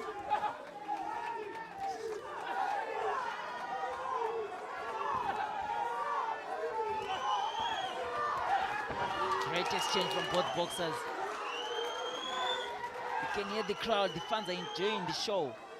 Now this one has definitely got everyone engaged on the edge of their seats. Just listening to the crowd, just having a look up and seeing who's out there and knowing exactly that this has been a beautiful punch there from Baichi. Counter left.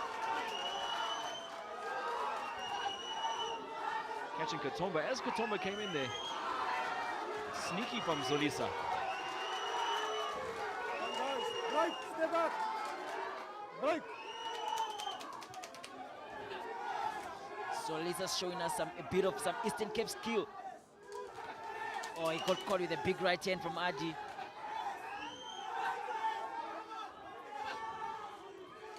It's all about how we finish in round number 8. This could be such a big round in determining tonight's victor. Break it up. Break, step up.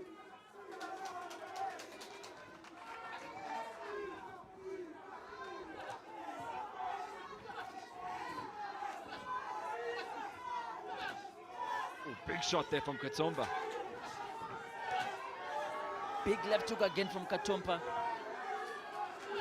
Oh, another big right hand, Katompa rocking his man. And Solisa again holding on for everything he's worth. That was the right thing to do, because that was a bad shot. Did that big moment there swing the round in his way? Did that go the eagle, or is it going to go to 16 blows? We'll have to see. What an exciting fight. What an exciting fight. Definitely a contender for fight of the night. I think so. There's been some good ones. As we mentioned, every single fight tonight has gone the distance. And this one has been the first 8-rounder of the evening. Definite potential fight of the night. I think so far in the evening it's definitely fight of the night. And you can see there the corners there. Kangalani Jack assisting his boxer, Solisa Baichi. And what a great fight this was. You know, sometimes you step onto the tournaments here, you can see which ones are going to be great. We picked this one out as a potential fight of the night candidate beforehand, Bevan, and it lived up to the hype. Let's have a look at what happened in the last round. Action-packed 8th round, and both guys wanted to win it in order to get the upper hand, and perhaps in such a close one, get their hand raised at the end of the night.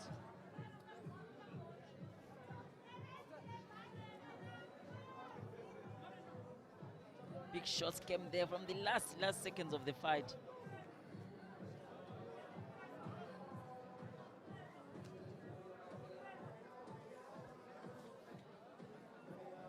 Well, we're still going to be waiting a little bit there. You can see the Baichi corner there.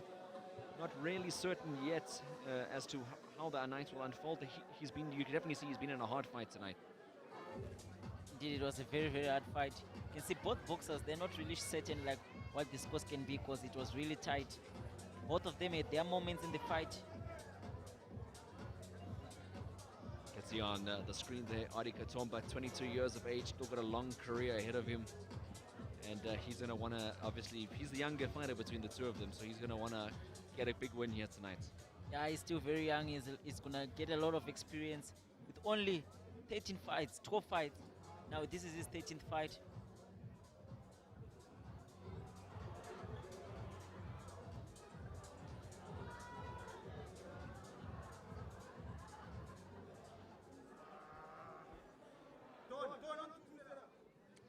Ladies and gentlemen, after 8 rounds, we go to the judges' scorecards for a decision. 2 judges scored this bout 77-75.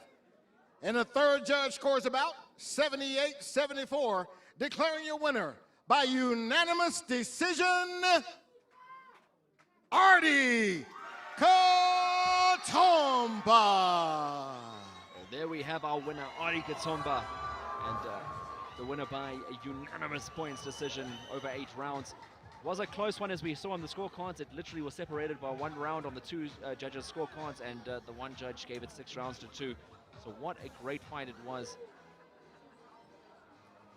Man's going to be taking a selfie with him and his coach. Obviously, his, Coach Erdo has brought him a lot of success, especially the last fight against Siyabulele Hem, and now the fight against Zulisa Baichi.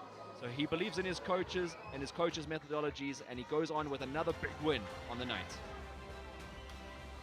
And there's the man that walks out the ring with another victory. His career moves on and on. The 22-year-old Ardy Katompa, long future ahead of him. We wait to see who he draws next and who is going to be his next contest. We'll see you again after the break. Coming down hard to the head button, you get knocked out.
All right, welcome back to Warrior Ascent Promotions presenting Black Flag live from the Fourways Farmers Market.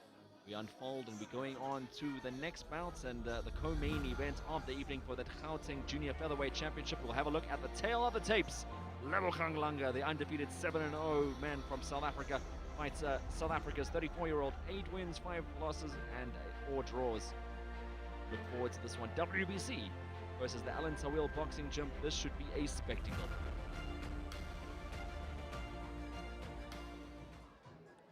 Ladies and gentlemen, it is now time for our co-main event. It's for the Gauteng Junior Featherweight Championship. So let's welcome our boxers into the ring. Introducing first, the challenger. He's fighting out of Orlando East in Soweto, and he's a Warrior Ascent athlete. Ladies and gentlemen, please welcome Lebogang Langa.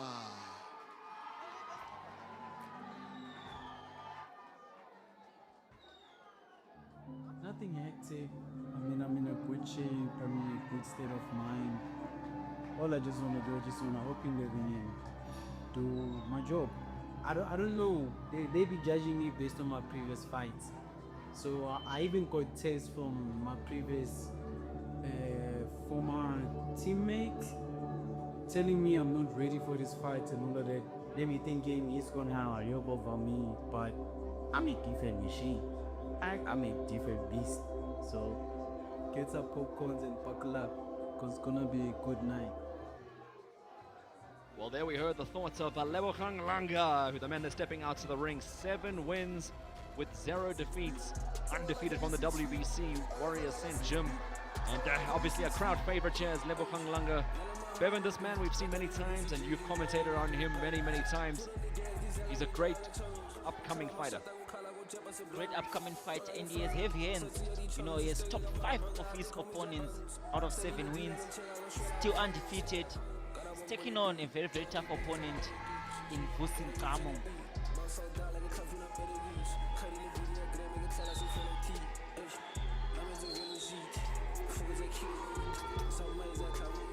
And now for his opponent.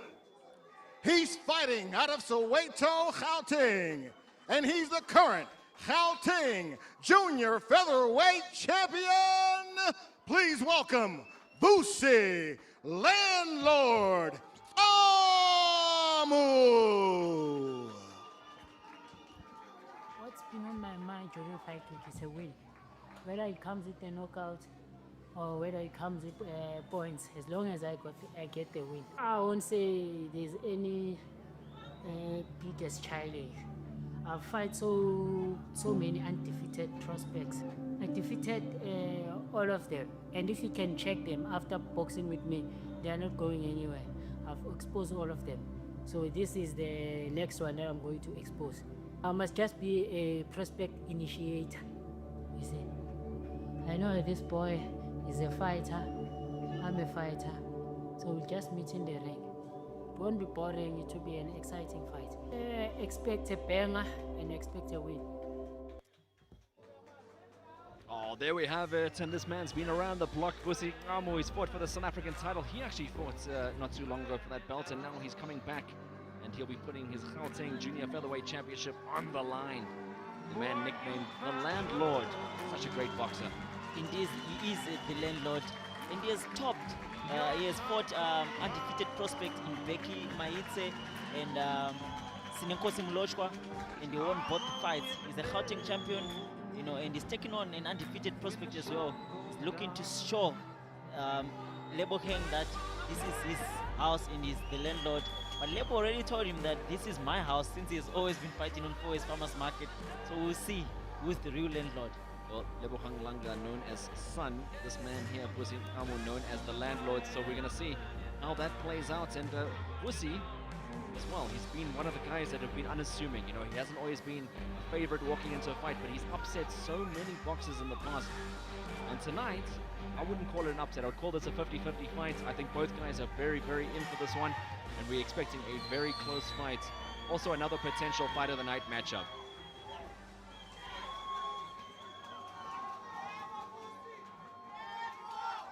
Ladies and gentlemen, our co-main event is for the Gauteng Junior Featherweight Championship and is scheduled for 10 rounds. The judges for this bout are Duduzile Dlamini, Jaap van Nieuwenhuizen, and Thando Amlashe. Introducing first, the challenger. He's fighting out of the red corner. He's wearing the black and white trunks and weighed in at 55.2 kilograms.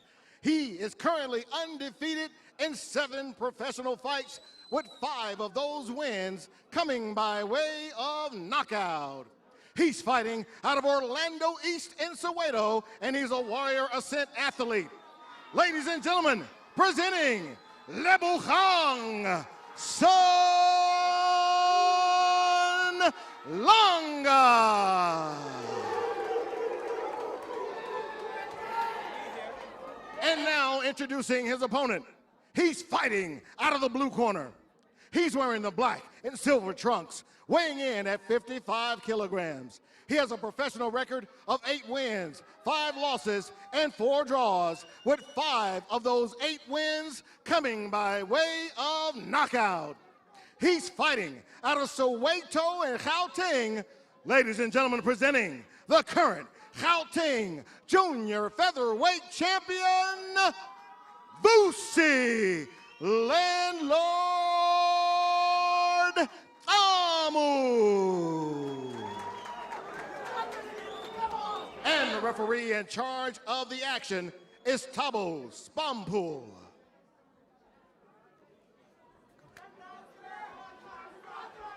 Boxers, all I'm expecting is a clean fight. Obey my commands at all times. And protect yourself at all times. Shake hands.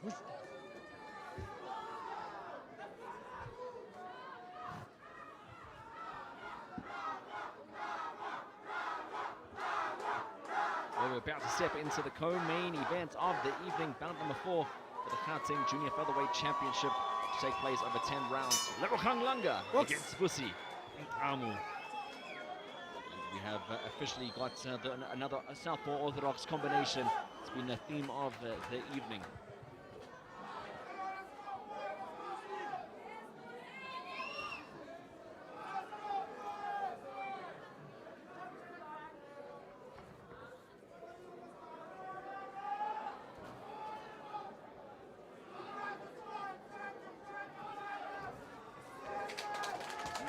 Not starting a slow pace, both boxers trying to find their range.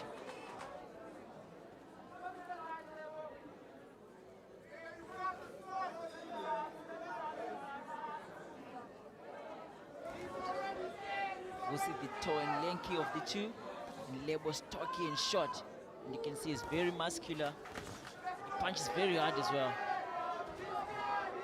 Both of the guys have similar knockout records, with both of them having 5 knockouts.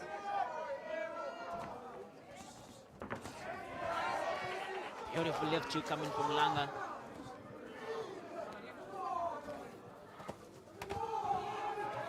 I suppose there's a lot of question marks surrounding this fight. A lot of people were asking, is Lebogang Langa ready to fight against the experience of Vusi? And I guess tonight we're going to have that answer find out. And Vusi is a late starter as well. He starts very slow, but once he starts picking up his opponent, he starts to go very hard.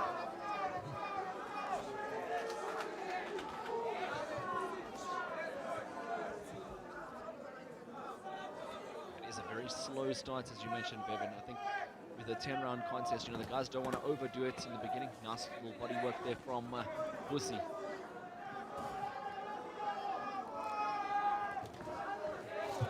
Vusi had a draw with Lebo's teammate in Ardy Katompa, who just fought the last fight, and it was a very tough fight, and it was a draw. I'm sure Lebo had some tips from his stablemate. One's got to wonder, every time boxers step in the ring, is it a good time for them? How has their camp gone? It's always been an interesting question. And Lebogang Langa stepping up like this, we're going to see a lot of questions answered on his end, because he's never stepped to this level before. He's been dishing out a lot of punishment. But look at him now, he's coming up to Vusi. Vusi covering up nicely, defensively strong as About the pace of Lebo that is moving. He's throwing the combination and takes his time because he knows it might be a long way to go since it's 10 full rounds that they're scheduled for.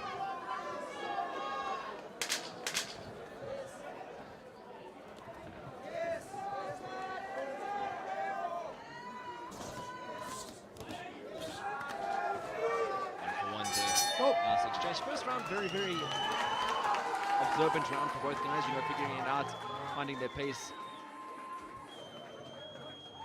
Each round, you got to take it up to a different level. We always expect round 2 a little bit of intensity increase. Evan, how do you like to approach round number 1? It depends on how many rounds I'm fighting. If it's small rounds, like 6 rounds, 8 rounds, I'm going out on the pace. But of course, the first round, every fight is very dangerous. I usually take my time in the first round, checking the waters, seeing the pace. In second round, it's a must, it's a go, because it's only small rounds. You have to go for it. In a long fight, you have to pace yourself. But I wouldn't say like every fight you must pace yourself, because it depends. Sometimes you can be one round down the scorecards. You need to make use of it. I mean, you got a 6-rounder coming up, so I can imagine a lot of pace is going to be coming in that fight. Yeah, I'm making a comeback, so I'm going to be very cautious and dangerous. And dangerous, he says. Box. Well, round number 2 is officially underway here between these two boxers, and they can both express a certain amount of danger amongst both of them. We've seen Ngcamu, you mentioned the Sinankosi Malochwa fight before. He actually broke Malochwa's jaw in that fight with an uppercut. So Vusi's got a lot of power. He possesses it. And of course, Lebogang Langa has got a power of his own. He's a very confident young man, though, Bevan. I mean, for him to step up to this fight here and accept the challenge. In fact, he's challenging Amu's belt for the Gauteng title. But for him wanting to step up and take an opportunity, you've got to give him credit. Yeah, credit to him for stepping up, you know. And I also think it has something to do with the last fight of Vusi, who lost to Siabulela Hem via stoppage. Maybe it can boost his confidence so that this guy can be stopped, because he was on a winning streak for a long time, and now he's back. He was indeed. And it's just amazing how boxing and styles make fights, because Katompa was the man that stopped him in the previous fight. Yet Katompa went the distance with Vusi. Yeah, you know, boxing, you know, there is no formula. This fighter can beat this one, and styles make fights, you know, and it all depends with the styles. Now we can see, is this style good for Vusi, the one that is fighting now with Lebogang Langa? Nice feint there from Vusi Amu as he came in. They're just getting a reaction out of Lebogang. Lebogang's got to get out of the corner. He's fighting back. He's firing. But again, great defense there from Vusi. I think people in the crowd obviously encouraged by the output, but all being caught on the guards there by Vusi Amu. I'm just hoping Lebo doesn't punch himself out, because all his punches that he's throwing are big shots and they're landing on the guards. And you can just see Vusi is calm in the chaos, just like a landlord. He's not letting Langa inside his house at the moment. He's very strong defensively. Nice tight defense. Nice, both guys have got high guards, very strong. You see a lot of modern boxers nowadays, they like to keep the left hand. Oh, there you go. There goes Langa's left hand, nice and low. As I say, it's... Oh! What a left hook from Langa. 3, and Vusi didn't see it 4, coming. 5, He's been counted now. 6, Taking his 7, experience there. 8. Gets up on the count of 8. Okay. That's very experienced there from the man taking his time. You know, the guys that like to jump up too quick sometimes. What a pearl of a shot there. 30 seconds left in round number 2. Big shot there from Langa. That was a big left hand. Langa smelling blood. He's going for it. You can see Vusi hasn't really recovered yet. He's still unstable. He's caught with the same punch again. Oh, big punches coming from Lebogang Langa. Swell's asking Ngcamu to move here. Stop! And wow, saved by the belt. Saved by the belt, definitely saved by the belt.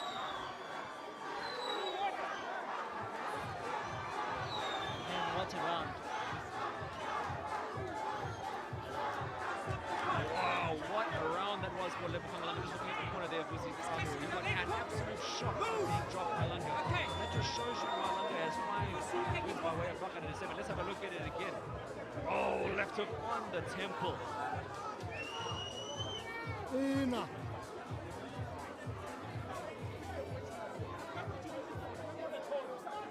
That was a prowler. Absolutely perfect timing. Right on the chin. And he got caught again. At the same time, same punch. And at the end there, doing well to survive there was Vusi, but he was under big pressure there, Bevan, because at that stage he could have opted to hold on. If there was another 30 seconds in that round, they could have potentially jumped in there. Out. Come out, Alan. It's been a theme of tonight, though, that boxers have come back from behind, so does he have the opportunity to do so?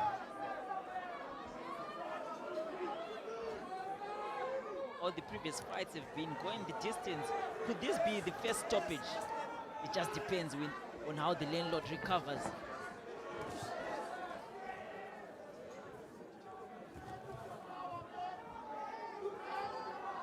Rent is due.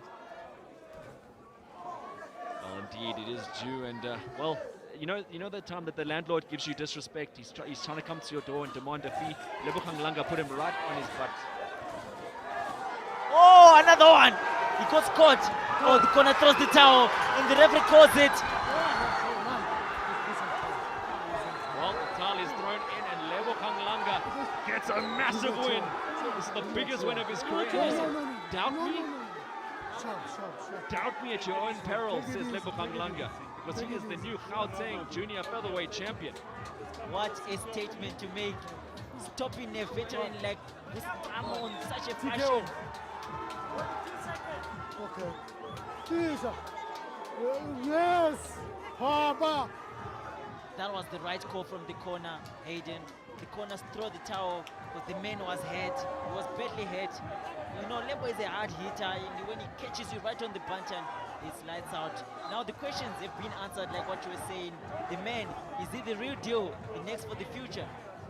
Well, there we have it. I mean, exactly as you said, Bevan. And the other thing is that one thing I must commend you. You said that the corner did a good job. I agree. Alan Sawil always protects his boxer first. You know, you always can fight another day. But let's have a look at what happened, and let's see how that unfolded. 3 rounds is all it took. And another big left hook again from Lebo. It's the left hook that caused all the problems in the second round, and it caused the problems in the third round. And then obviously, unfortunately, couldn't find his feet from there. And the towel was already on the ropes there, and the referee seen the towel and decided to step in. I think he would have stepped in regardless, though. Yeah, he would have stepped in because the man was badly hurt. He was unstable on his feet. And the referee did the right thing, and the corner also did the right thing. Alan Tawil throwing the towel. Oh, and a lot of respect shown there for the opposite corner there. And you can see a hug there. Coach Thando is a really good coach, a lot of respect, and he's doing phenomenal work with the athletes. You've seen another big win from his corner. It's the first stoppage of the evening, so obviously a lot of excitement in the crowd when there are stoppages. And oh, beautiful left hook. Lebogang Langa has made a statement tonight, and he has announced himself as one of the big contenders in this division. And it was his first title, you know, his first title shot, and he got it in style. And this is him moving up in weights as well, Bevan. He previously was a bantamweight. He's now a junior featherweight, and perhaps the weight change as well has changed up a lot for him. Exactly. You know, the weight change maybe was dropping a lot of weight.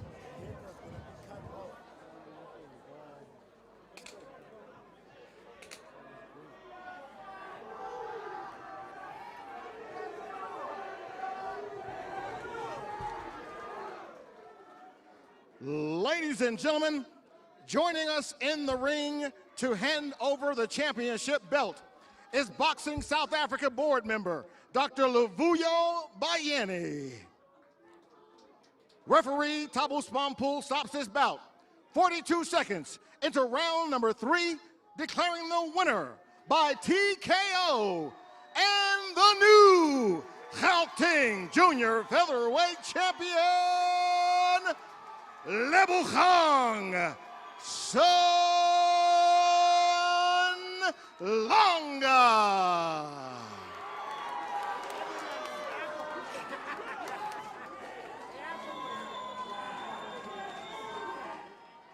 And there we have it, the new Gauteng Junior Featherweight Champion Lebogang Langa has fully earned and achieved a 3rd round stoppage today.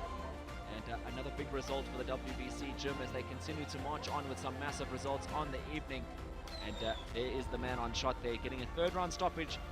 Look forward to seeing him in the future. Maybe he marches on towards that South African title.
Welcome back, ladies and gentlemen, to the main event of the evening. Ascent Promotions presents Black Flag live from the Four Ways Farmers Market. What a night of boxing we've had so far, and we're heading into the main event now for the WBA Minimumweight Championship. And let's look at the tail of the tapes. Mpendulo Msimanga, 23 years of age, 5-0 as a professional boxer, fighting Iviwe Mgema, 33 years of age, 6 wins, 4 losses and a single draw. Both South African, and they'll be heading over to a big fight for the WBA Africa Minimumweight Championship.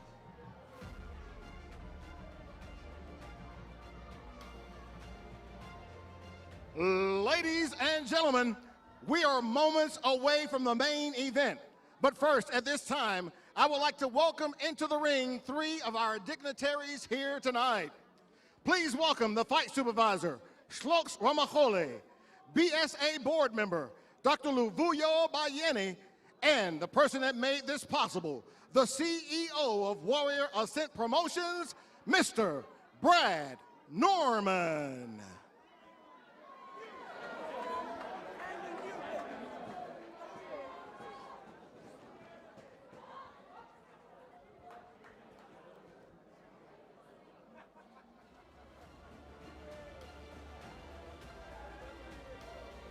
All right, ladies and gentlemen, it's the moment we've all been waiting for. It is time for the main event of the evening here at Black Flag, and this is for the vacant WBA Africa Minimumweight Championship. So let's welcome our boxers into the ring.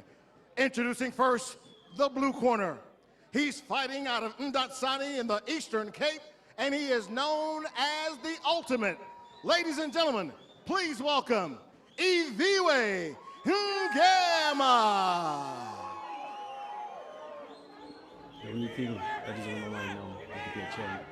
But that's the only focus that I have right now. Even if he doesn't know me at all, I don't think he ever even watched one of my fights. Or he doesn't know what he's facing now. It's gonna be one of his toughest fights he ever fought now. He's a good boxer. He can box, I can box too, so it's gonna be a hell of a fight. I'm prepared to go the whole round. That's the aim. That's why we're pushing so hard at the gym, so we cannot prepare for a knockout. The Mthembu Konape Fourways, Farmers Market, to everyone who's around Joburg, they should come and witness the rate of me. And fighting now is Iviwe, the Ultimate Mgema. 6 wins, 4 losses and a single draw. This man originally from Ndansane in the Eastern Cape, but now fighting out of Future Stars here in Gauteng. This man has been around for a very long time. He hasn't had a lot of fights though, Bevan. I mean, we expect a man that's career spanned over 10 years to have more fights than he currently has. I mean, that's only 11 fights, averaging about a fight a year. But unfortunate, but he's here tonight. And a win tonight will surely put him in the activity question. Yes, definitely. You know, turning pro in 2014 with a draw against Abongile Chipa, and now we are now in 2026 and he only has 11 fights. You know, it's a bit of inactivity from him.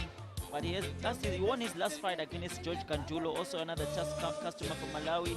Now he's coming back for a title shot against Mpendulo Msimanga.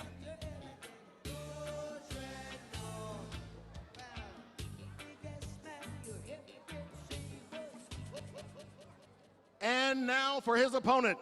He's fighting out of Soweto in Gauteng, and he's a Warrior Ascent athlete.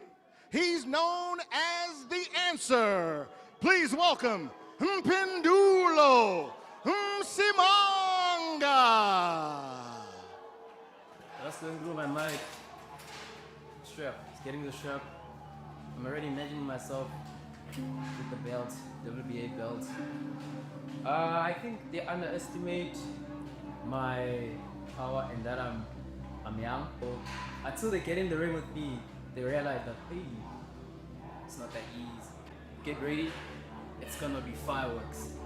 It's gonna be fireworks in the new WBA champion. Shout out to all my fans and my supporters. Come through, be there to witness greatness.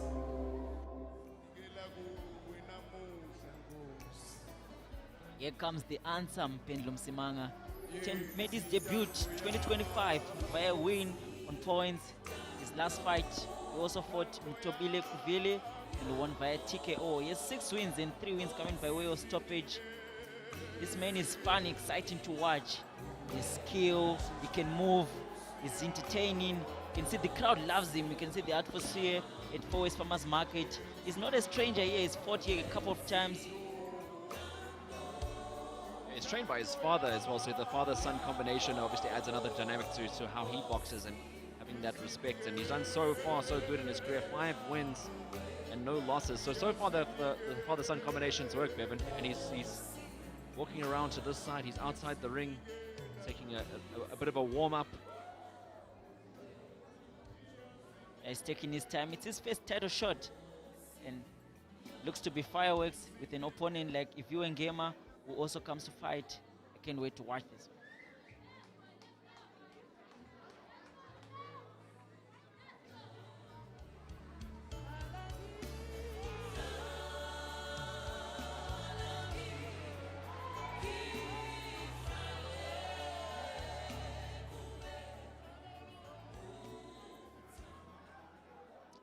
Ladies and gentlemen, we ask that you please rise for the South African national anthem.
Sounds the call to come together, and united we shall stand.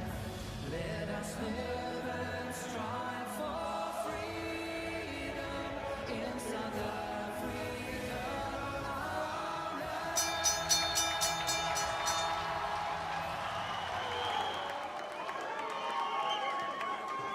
Thank you. You may be seated. Our dignitaries may take their seats as well. Thank you so much.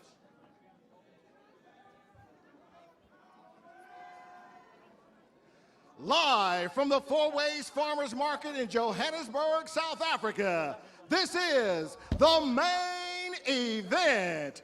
Black Flag is proudly brought to you by Warrior Ascent Promotion, showcasing the best of African boxing to the world. We are live on SuperSport, Warrior Ascent Promotions YouTube TV, as well as Boxing 365 in the United Kingdom and Ireland. This bout is sanctioned by the World Boxing Association. The fight supervisor is Slokes Ramachole. The timekeeper is Coleman Malefe. And the ringside physicians are Dr. Stephen Salepe and Dr. Simon Brooks. The judges for this bout are Siyabu Lelamani, Tony Nyangiwe, and Lusanda Shwini. Ladies and gentlemen, this main event is for the vacant WBA Africa Minimumweight Championship and is scheduled for 12 rounds. Introducing first, the blue corner. He's wearing the black and silver trunks and weighed in at 47.1 kilograms. He has a pro record of 6 wins, 4 losses, and 1 draw.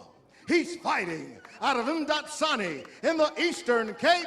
Ladies and gentlemen, introducing Iviwe, the ultimate Ngcamu. And now introducing his opponent, fighting out of the red corner. He's wearing the turquoise and white trunks, weighing in at 47.4 kilograms.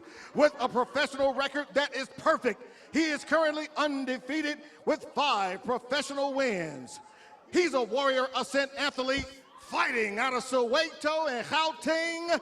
Ladies and gentlemen, presenting the answer, Mpendulo Msimanga. And the referee in charge of the action is Pumeza Zinakile.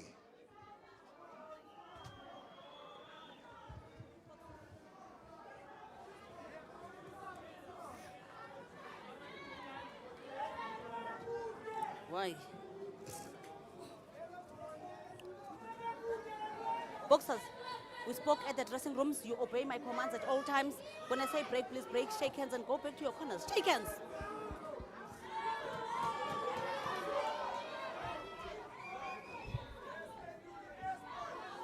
Round number 1. Box! All right, ladies and gentlemen, we step into the main event of the evening, bout number 5, and the last bout for the WBA Africa Minimumweight Championship to be fought over 12 rounds. Mpendulo Msimanga takes on Iviwe Mgema.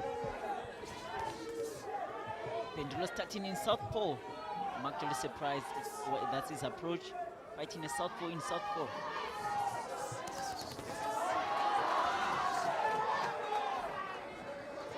Strawweight division, minimum weight division, however you call it. See, probably the most active division here in South Africa. If you don't have to really look for opponents. They'll all be around.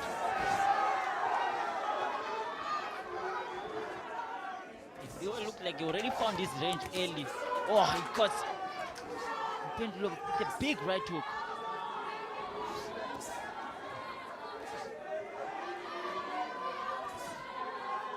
Mpendulo is a bit of a slow starter.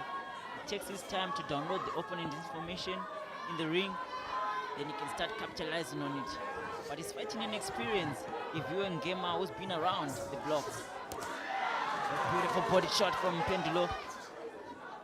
It's very I mean, you've watched the entire career, Bevan, of Mpendulo. And him coming out in southpaw to start a fight, it's obviously a new thing. Yeah, it's a new thing. I've never seen him coming from a southpaw, especially fighting a dangerous southpaw in Iviwe. I'd love to see when he goes to orthodox how he can fight in that orthodox stance. Because for now, it looks like Mgema is having the better of the exchanges. Yeah, it's almost certain that he will go back to orthodox at some stage. Ngema landing some big shots there in the pocket. Oh, again Ngema with some big shots. Ngema's known for his punching power.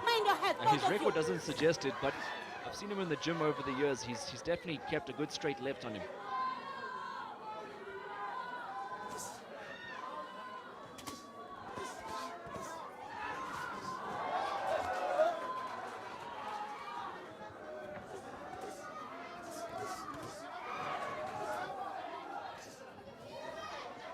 Mpendulo on the front foot, stalking his man.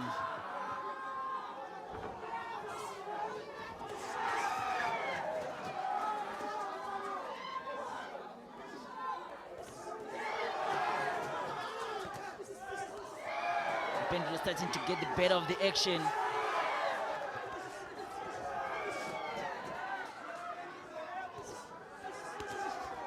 This fight looks to be a high pace. I don't see it going a distance.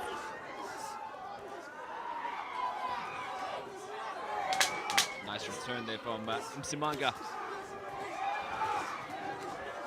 Just continues to fight out of the southpaw stance. Well, great opening round between the two of them. Great opening round. At first, I think it was shaded by Iviwe. Then Mpendulo came back strong, landing big shots in that last minute. You gotta give him that respect. You know, he came out in southpaw and he really showed a little bit of something different in that round. You know, between where he was at orthodox. So he's obviously looked at you between the rounds there, Bevan. He's looked for reassurance. He's asking you, how was he looking? What did you say to him? I didn't see him. I didn't see anything. I didn't see anything. Yeah. You guys are maybe future opponents. No, I'm kidding. looking at both corners there, you can see Ngema looks like he's breathing heavy already. I mean, we've been in one round. What's your tell sign on the body language? Yeah, I can see it because I also saw the way he approached the fight. He was throwing bombs in the first round. And you don't want to do that with a guy like Mpendulo, starts very slow and starts to pile up the pressure in the late rounds to work best for him. 12-round fights as well, and Ngema's just going all out, as you mentioned before. He's not one to wait. Ooh, slight bit of a push there, slip. Yeah, slight slip there. Confirmed by our referee, Pumeza Sinakile. Mpendulo in the orthodox stance now. I'd like to see him land in the straight right. Oh! Well, that one was a knockdown, and you can see Mpendulo back into the orthodox stance in dropping his man. I think he needs to stay there. He's doing actually well when he's in the orthodox stance. Are you okay? Bit of a flash knockdown there. But I think Mpendulo is showing signs of exploiting the missed punches from Ngema. He's not respecting Ngema's power at all because Ngema is known to have a lot of power. Not at all. I think Mpendulo is doing a great job of getting in and out. You can see vast improvements, and in the orthodox stance, he's looking a lot better. Beautiful body work coming from Mpendulo, and he's mixing it up body head.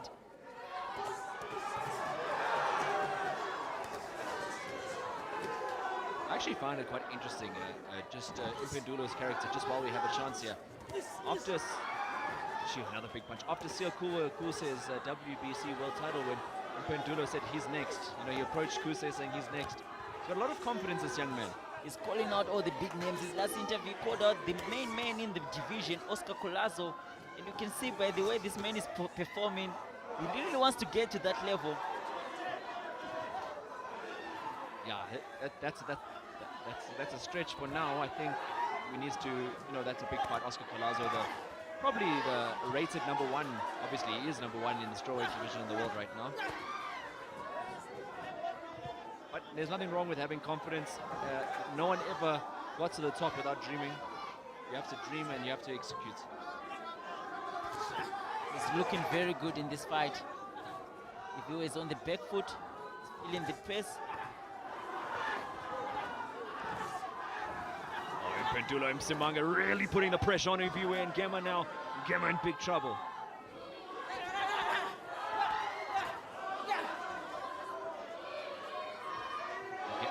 Ngema's backed up onto the ropes there. He's got no space to move. The way Msimanga's cutting him off in the corners there, he's not allowing him to escape easily.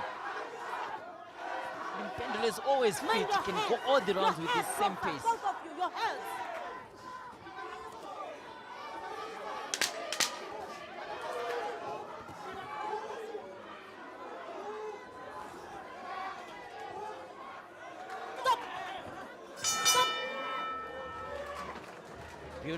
Beautiful round from both boxers. Mpendulo really brought the fire in that round. Started to see Iviwe Mgema going on the back foot.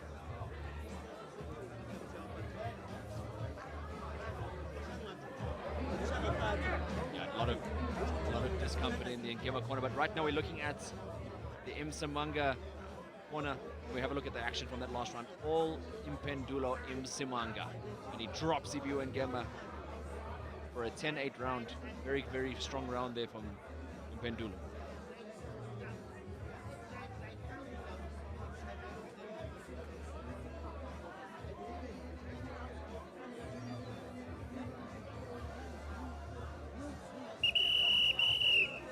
Seconds out, round number 3.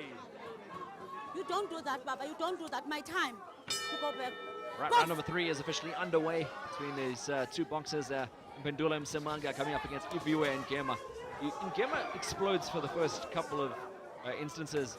He's got to maintain it, and as soon as he opens up, Mpendulo Msimanga lands the big right hook. The answer is not letting him breathe. He's coming with flurries, hitting left, right, and center. Beautiful body work. Mind your legs. Both of you. Here, boxers.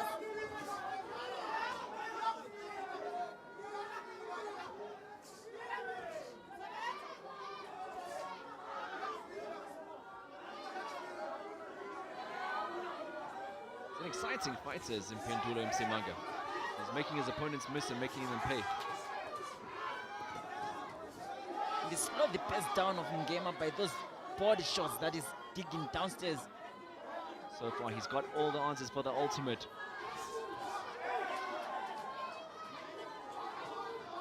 Ngema is also landing a bit of some of his shots, but just that they're not looking like they have effect on Mpendulo Msimanga. He's not showing respect to those punches. You know, they're landing, yes, but he's coming back with something straight away. He's firing off the hip. And he's got energy for days as Mpendulo. He's playing with Ngema now, trying to play psychology.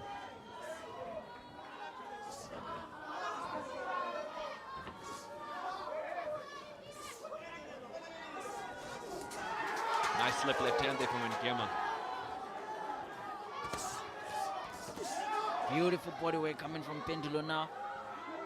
Ngema is setting him up. You can see he's throwing slow punches, waiting for a big shot. He's trying to set him up with that jab so that he can come over the top. Nice double leading right hand there from Mpendulo. It's just a little bit different. Ngema is looking just a little bit short on his punches at the moment. He is looking to counter though. He is at range as Ngema. But what Msimanga is doing really well is when he comes in, he's doubling up and tripling up his punches. So even if the first one doesn't land, most often the next ones do.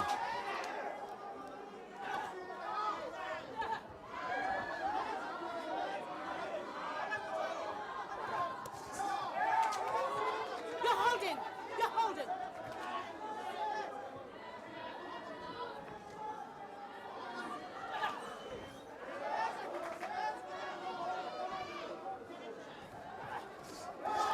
Beautiful body work from Ngema.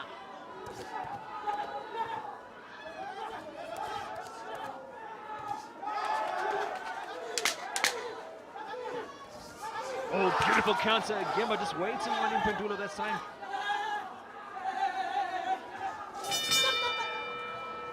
There's openings there for Ngema if Mpendulo Msimanga doesn't be careful, because some of those counters, if they're just landed in the right place, could be lethal. I think Mpendulo got a bit comfortable in there. You can see he was being playful. You can do that with a puncher like Ngema. You know, you can capitalize the moment. You can get caught off it. I think before the fight, until the fight is finished, that's when you're able to celebrate.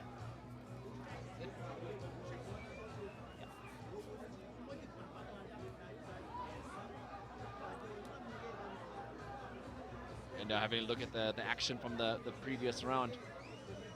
Looks like just a little bit of blood from the nose coming out of Ngema, but his corner just mopping it up there. And another close round there, Bevan, again. Once again.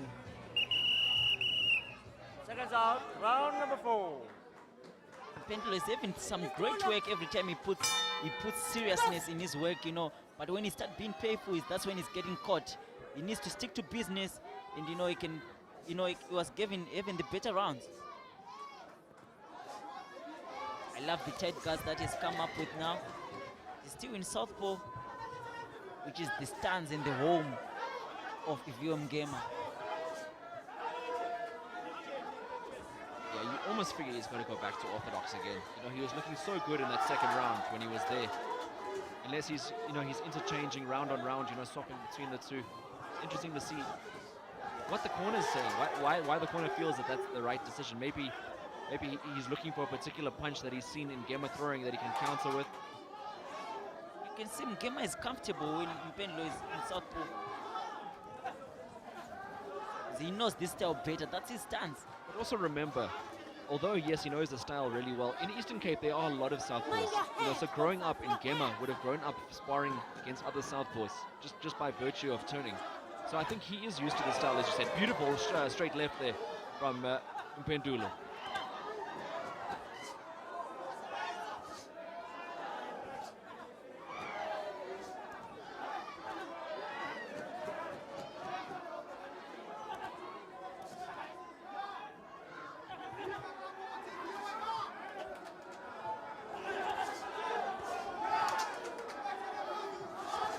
Great exchange in the center of the ring.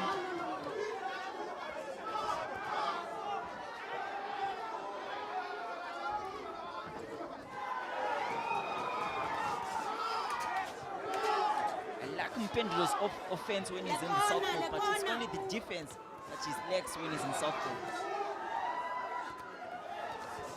Oh, he got caught with a big left hand. He's got to be careful. I mean, although he's trying to be, I'm going to call it trying to be cute on the inside, he's getting caught by Ngcamu. He's starting very well in the round, being focused, but every time he puts his guns down, that's when he's getting caught. Ngcamu, blood streaming from the nose. Blood also went on Mpendulo's head. You can see he has a red spot on top of his head. Yeah, earlier, I mean, why she opted for that hairstyle. Mpendulo didn't know he was going to have red hair tonight. Got a free hairstyle from Iviwe. They call that a highlight. Right in the center, it looks like you know, on a dice, number one.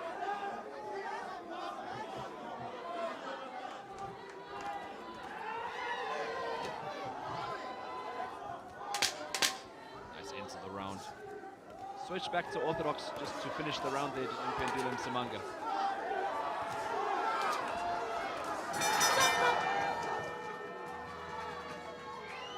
Great flurry come from Mpendulo, especially in that last those last seconds. Looking to do whatever he can to steal the round right at the end, and that's a smart tactic as well. You've got to do whatever you can in an advantage.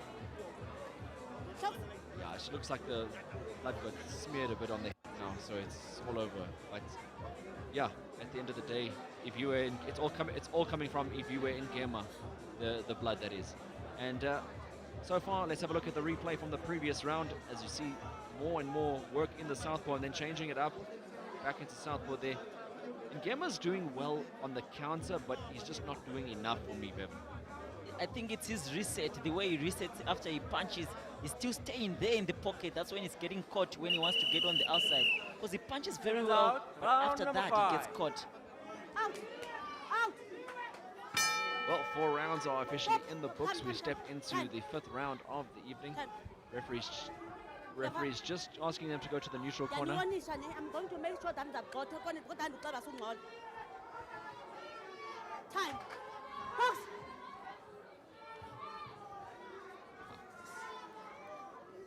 Yeah, she's basically saying that stop making noise in the corner, and she's going to chase the coach away if he continues to disregard her law.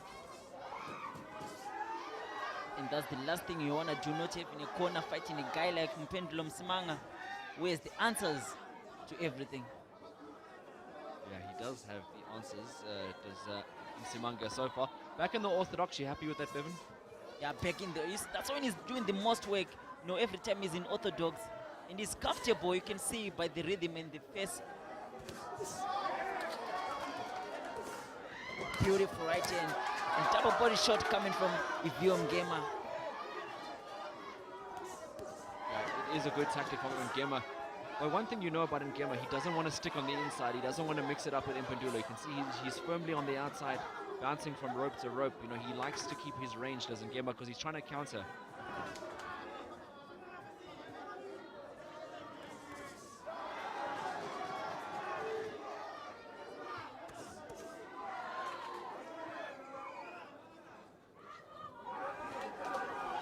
Mpendulo just keeps coming, he doesn't stop coming. Right in the opponent's face.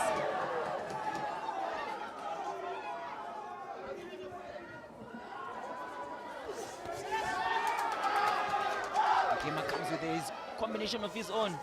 Indeed, land on the target. Like how Iviwe Mgema, he's catching and trying to go again. When Mpendulo comes in and throws his exchanges, he's trying to get through.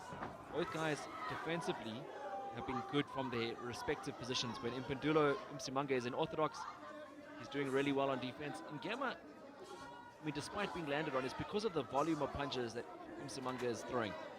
And then he just throws in a devastating body shot in between all of that. I feel like if Iviwe is being too passive, he's waiting for big shots. You know, while Mpendulo is doing all the work.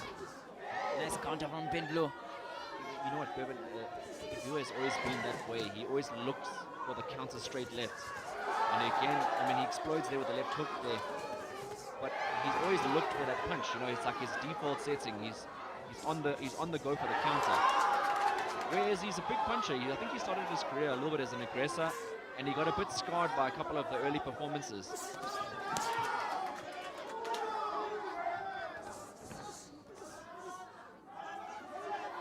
He does well when he counters and moves, but when he counters and stays in the pocket, Mpendulo takes advantage of that. Well, there's a 10-second clapper. The referee's going to have to be close to stop this one because both guys are explosive in the pocket.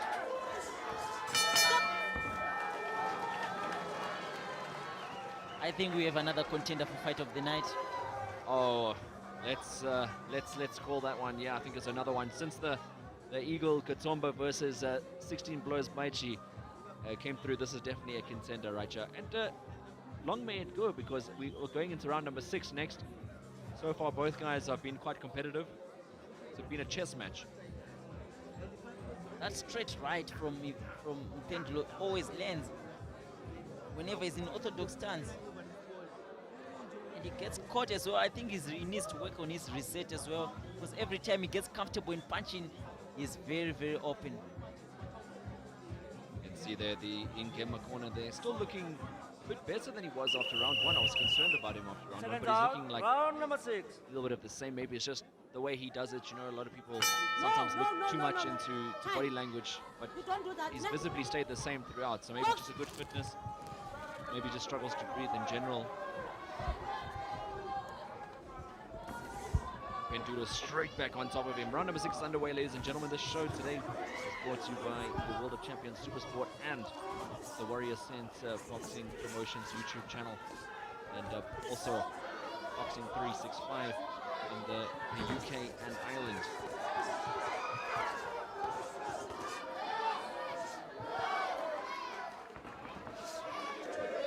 Mpendulo, must admit, he can take a crack. He's been caught multiple times, but he's still standing.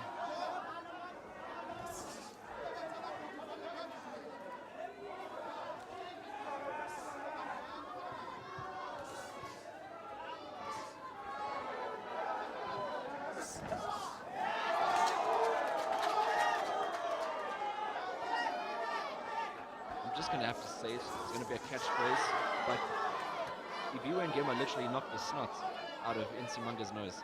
Straight. Maybe it didn't land on us. I was looking out. I think there should be an umbrella in front of us. No, don't worry, then you have great defense. Not for snot. That'll wrap around you. That's called clinching.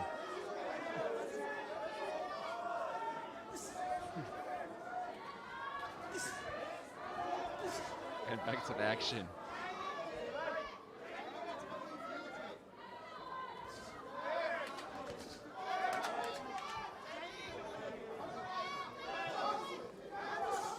Beautiful shot. Nice cross from Mpendulo Msimanga.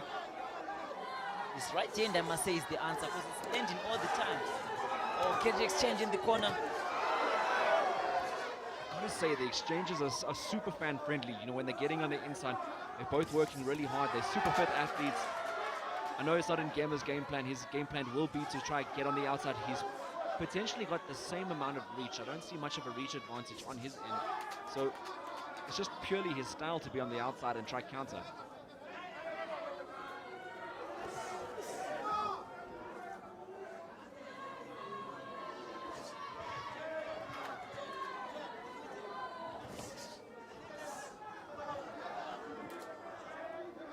Snapping jab from Mpendulo Msimanga. He's picking his shots. He does well on the counters. Oh, beautiful body work from Mpendulo. Yeah, you can see Ngema's visibly hurt by that body shot. That right hook to the body really paid dividends.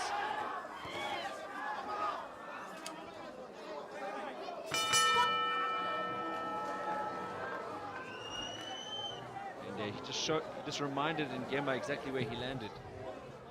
And as they walk back to the fight, halfway through this bout, 6 rounds is officially in the books. And we have an exciting main event that we've had so far for this WBA Africa Minimumweight title. We go straight to the corner there of Iviwe Mgema, and we have a look at what his facial expressions is. we have a look at him, and he is under severe pressure at the moment from Msimanga. Yeah, he's under severe pressure. And you know, the body shots from Mpendulo look like they are hitting him. You can see with the body language, squaring down on the corner there. And Mpendulo, I think he felt it that he hit his man, started to throw a flurry, putting the punches Seconds out. in Round punches. number 7. Don't do that. Box!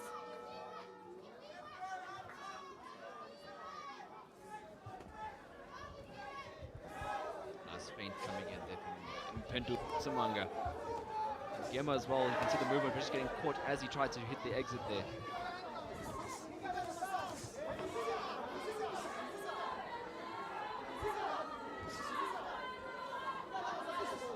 Yeah, it's really the body work though, Bevan, that's been paying dividends here today. Of course, he got dropped earlier than Mgema, but he's been hurt more to the body by Mpendulo. We haven't really seen, although there's bad intention in those hands of Iviwe and Mgema, we haven't really seen him hurt Mpendulo so far. There hasn't been a moment where we saw Mpendulo being hurt, even though Iviwe is landing clean shots. But the body work of Mpendulo is just too much for Iviwe. You see, every time Mpendulo goes downstairs, the man in black feels very, very, very under pressure. He keeps looking at you between rounds, brother. What's happening? I'm actually not, I don't understand what you're saying. I haven't been paying attention to that. Are you like another coach in Mpendulo? Probably. He's been my sparring partner, you know. We've helped each other in the camps. Okay, yes. So he's looking at you to see if he's doing the right thing. Probably. Okay. No, just checking. Beautiful left hook over the top there from Mpendulo Msimanga. He's got Iviwe Mgema backed up once more into the ropes. The body work from Mpendulo, the way he's putting his punches together. Iviwe is countering with one big shots at a time. Oh, and out of pure desperation, Ngcamu jumps for the leg of Mpendulo Msimanga, and I think Msimanga knows he has his man hurt.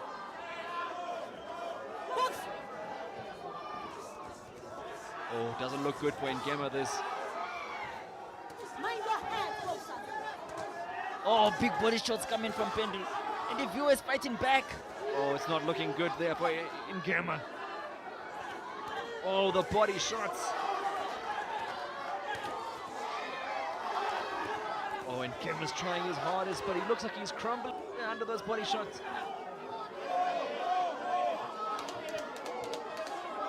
Man, you've got to give him credit for the heart that he's displayed here tonight. He has displayed big heart, because he's getting caught and he's coming back with punches of his own, mixing up his own combinations, and Mpendulo is still right there in his face. Still dangerous is Iviwe.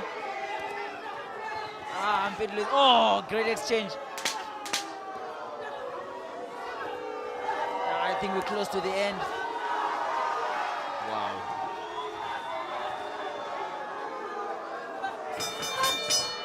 And Ngcamu simply surviving at this point. He was trying to fire back, but every time he tried to counter Mpendulo, Msimanga was there to meet him.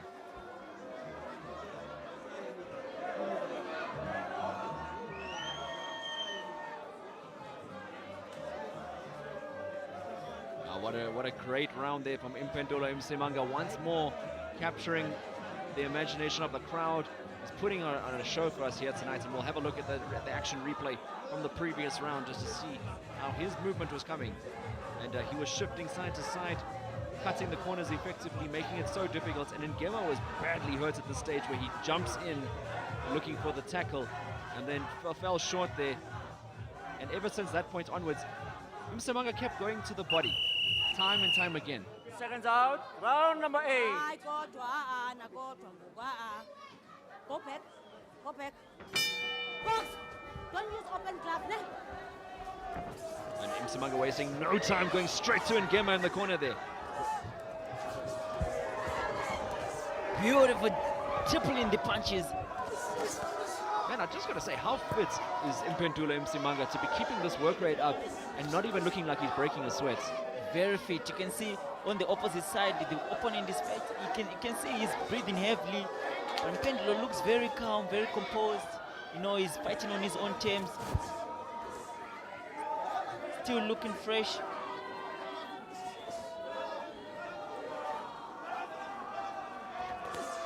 Oh, beautiful straight right to the body there.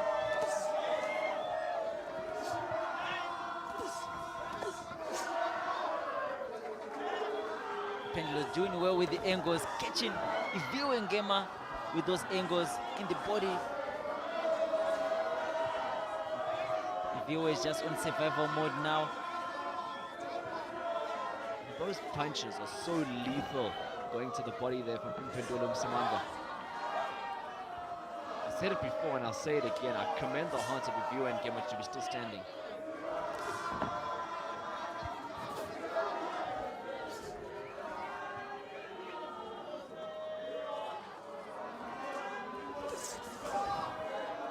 I love the skill coming from both boxers.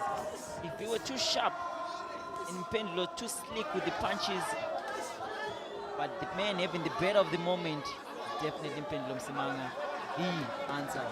I mean, Mpendulo Msimanga has been so slick tonight. He even had a chance to have a hair wash between the rounds.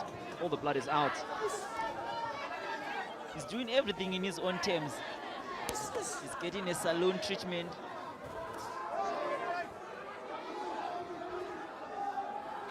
While he's also making a makeover in the ring. You can see the face of Iviwe doesn't look too good.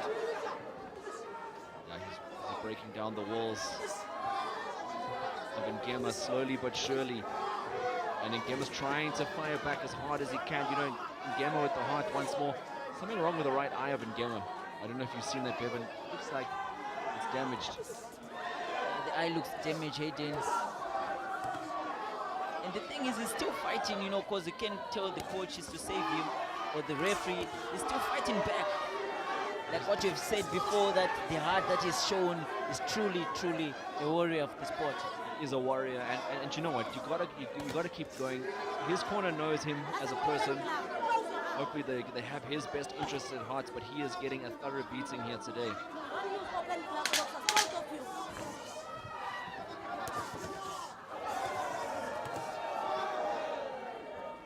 I mean, his one hope now at this point is to get a big punch and try drop Msimanga.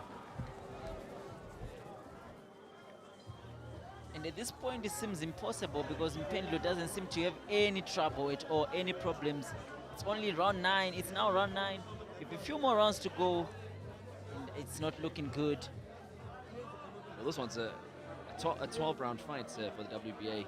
So, I mean, like, even these championship rounds, as a coach now, you start to look at it. I mean, you can see this man, Msimanga, is looking very fresh. His father's asking him to keep his head. You saw him pointing to his head. Now he's saying, keep your head, keep your cool. But if you look at the other corner, the coaches are panicking. They got constant fix on Iviwe Mgema, asking for something different, maybe. Encouraging their man to come out again and go through another round, go to war once more. And round number 9 is underway. And again, as it was in the previous round, rushing over to Ngema was Mpendulo Msimanga.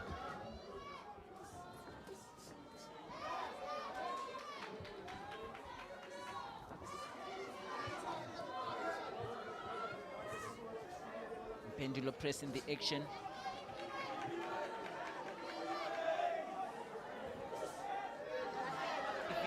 It's saving him when he's doing that movement, moving around the ring. But when he stays in the pocket, and it's difficult to not stay in the pocket because Mpendulo keeps on throwing a lot of volume punches. But you get the feeling as well that just the momentum of the round, you sit on the stool, you get a bit of energy back. The first minute looks great, and then as it goes towards the end of the round, usually that last 30 seconds, you see Mpendulo Msimanga really hurting his man.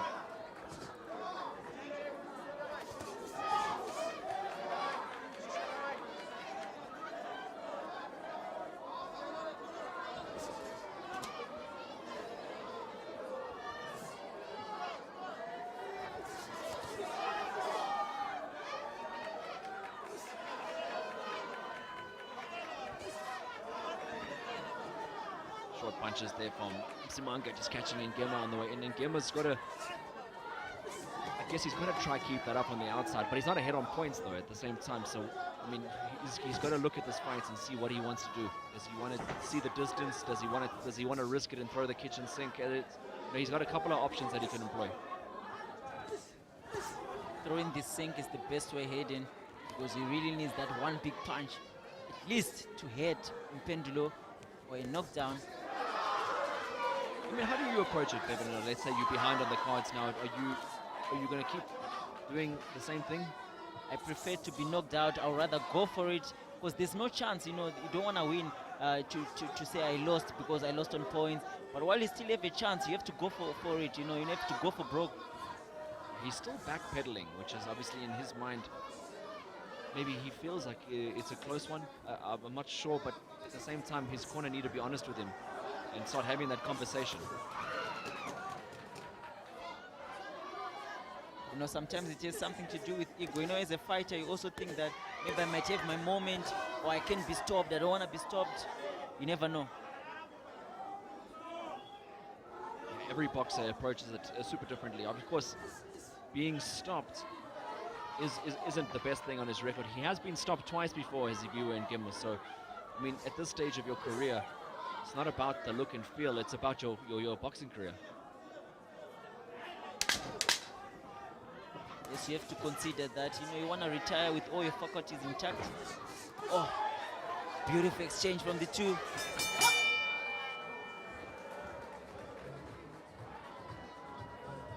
It's going to be interesting to see every time I look into the corners to look for expressions. In Ngema's corner right now is looking the same. There we see a fresh Mpendulo Msimanga, just taking instructions. His dad giving him some stern instructions, making sure he's okay. And then you see the other corner, towel over the shoulders, leaning over, breathing heavily as Iviwe Mgema. He's been through the wars today, Bevan. And as you mentioned before, the eye keeps getting worse and worse. You can see on the replay, Mpendulo still keep on picking his shots. You know, he's hitting the man. If you came back there and tried to throw shots of his own, but they're not doing much damage, Hayden. Seconds out, round number 10. Unfortunately for him, no, they're not doing a lot of damage, and you know, that's where Mpendulo Msimanga has not given him that respect, because if he was doing some damage, he wouldn't be rushing forward straight to close the gap like this.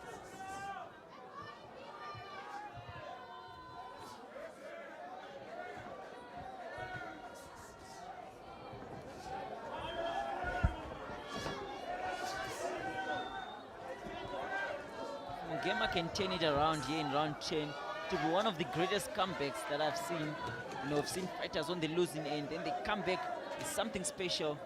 Could this night be that night?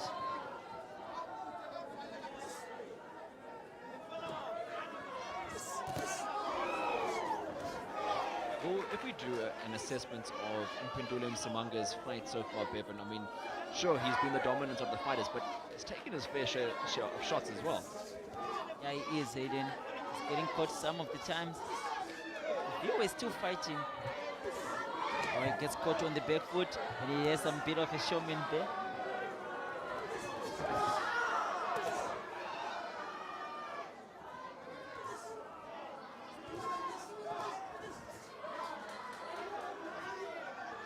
Some boxers here at the end of the day, I mean, they're happy. And I haven't seen Ngema turn it up. But there we go, he lands a good straight left there. But again, you know, Mpendulo's the one that's, I mean, Mpendulo's so far ahead on the cards, yet he's the one putting the pressure on.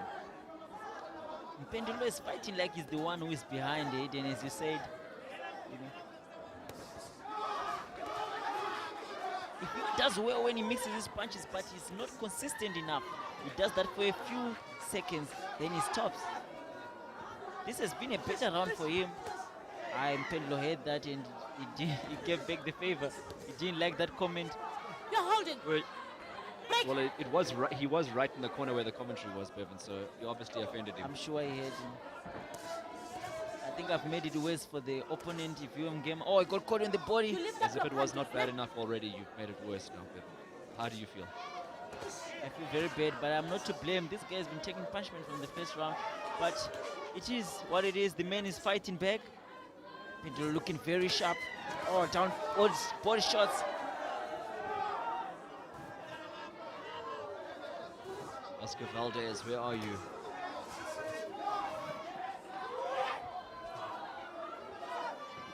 As Bevin Sibanda says, this young man, he has confidence. He's ready to go. He wants to fight all the big names in the future.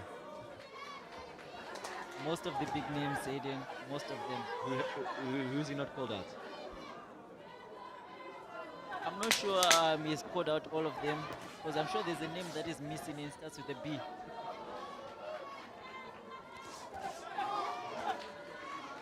Oh, nice body shot from Mpendulo. You see the reaction of Iviwe when he got caught on the body.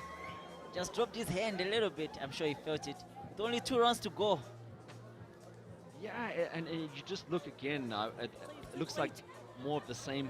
You know, round in and round out. It's not like Ngema's changed up much, but again, Mpendulo's doing more of the same. He's doing the right things as Mpendulo. He's doing effective work. Look at him on the inside again. We look at the slow motion replay of that last round. Ngema firing on all cylinders.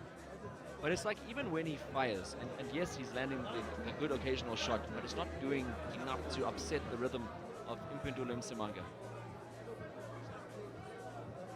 Yeah, it's not good enough, Aiden.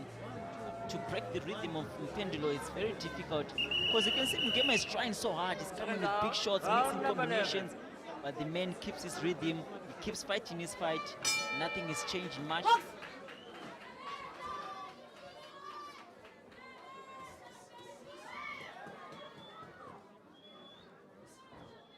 There's a lot of benefits being trained by the father. You can see that from Mpendulo, because the father will definitely give you all the tools. He will not limit you to anything. Also have his pros and cons, but those are the pros. But this is more like it from Ngema. You see, he's trying to fire now. He's trying to do something. He's got 2 rounds left, 6 minutes to really put himself and assert himself, put everything on the line. As the famous quote from Teddy Atlas says, "We are firemen. We live in the fire. We're not scared of the fire. We're ready for it." That's what a fireman is. And is that what Ngema going to bring out now? That's what he's trying to do. He's trying to put out the fire. Let's see what the fire extinguisher is in the tank. Don't hit here. No, that's illegal. Shot to the back of the head there. Back to southpaw again from Msimanga.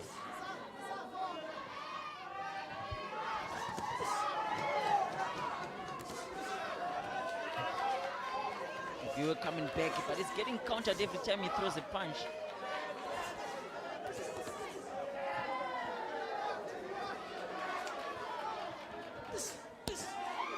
Beautiful body shot again from Msimanga. And he's not rushing anything, he's just doing everything in his own terms.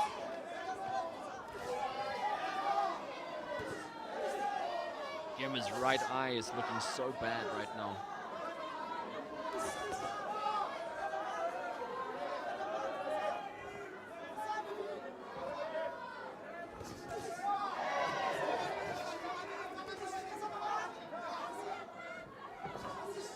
Evan, I wonder if he switched to southpaw to target that right eye.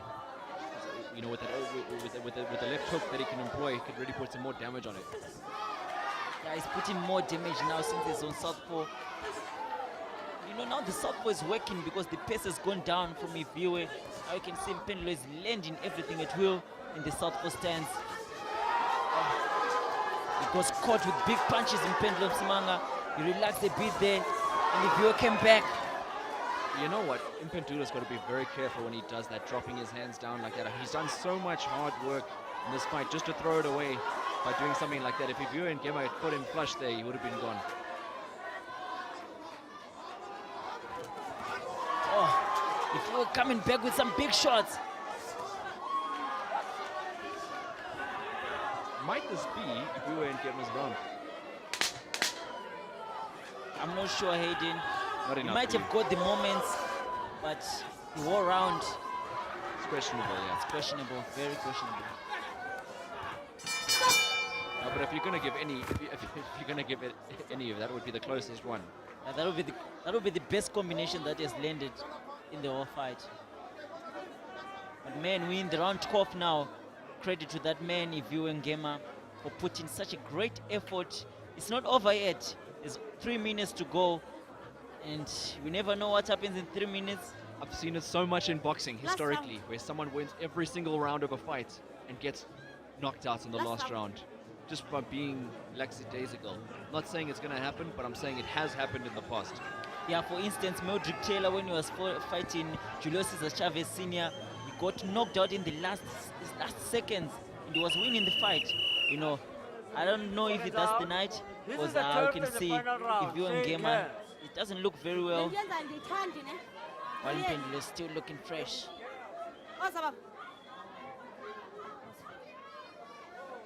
Second.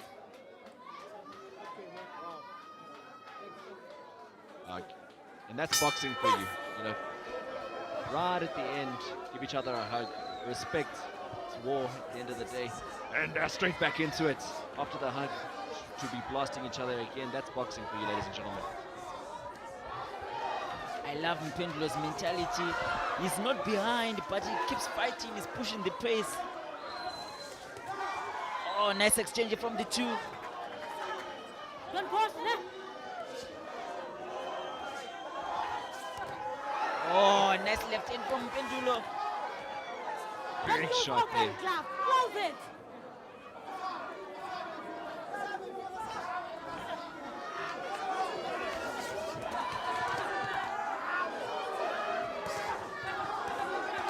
Oh, beautiful body work. Mpendulo looks like he's emptying the tank. Yeah, I mean, he still has to be watchful. If he still looks dangerous. He is really going for broke here. Is Mpendulo Msimanga. He's throwing everything at it. 2 minutes left. I don't think Ngcamu would have expected that. I don't think so either. I think he was hoping for him to take a round off here. The man who just made his debut in Mpendulo Msimanga last year, 2025. Now he has 6 fights. The future's looking bright for the young man. 23 years old.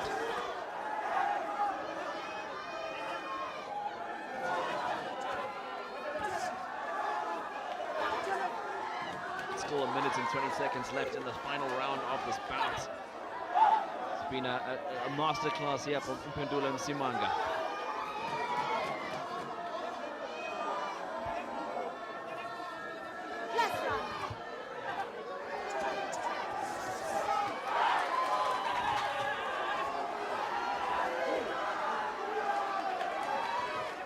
Iviwe comes with 4, Mpendulo comes with 8. He's doubling up the punches.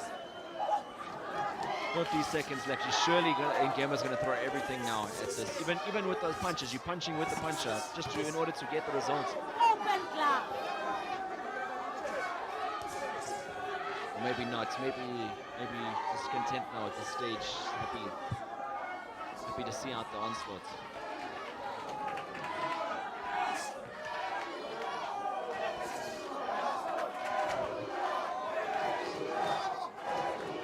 Firmly behind Mpendulo. You can hear the crowd shouting his name.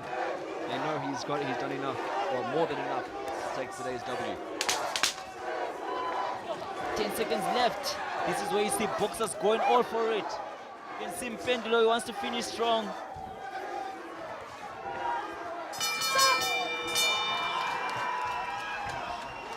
Wow. Oh, the coach of Iviwe Mgema, so happy the man made it to the end. Is he happy he made it to the end, or he thinks he won the fight?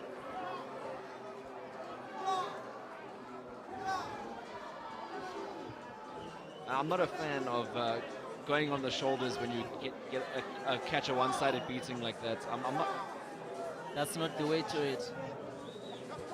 I mean, maybe just to put a little bit of air back in the tires, maybe.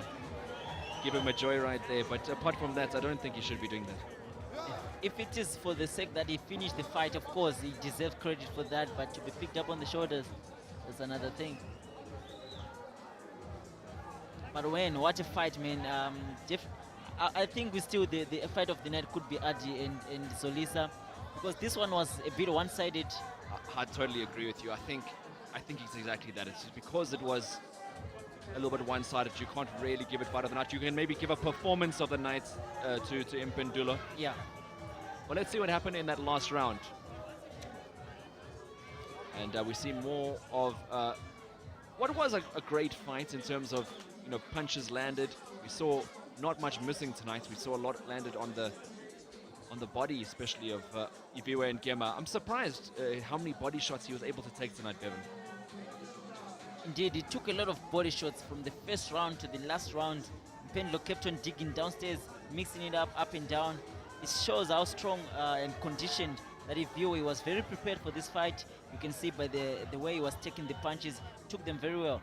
And of course, there's the man Iviwe Mgema. You can see he is struggling to the body there, looking like he's grimacing. Obviously, his corner wants him to do the best. And it wasn't his night tonight, but he will be back again, will Iviwe Mgema. Definitely, I would love to see him back as well, because he really looks like he can turn it up in the strawweight division. Just that today, the better man was Mpendulo Msimanga, the answer. Mpendulo Msimanga looks like he could do another 12. The way his fitness was tonight, he was phenomenal. Even in that last round, he just emptied the tank. Well, not even emptied it. I don't even think it's empty yet. Yeah, he still looks fresh. He was very strong, very fit. He works very hard. And this victory was well deserved for the FIM.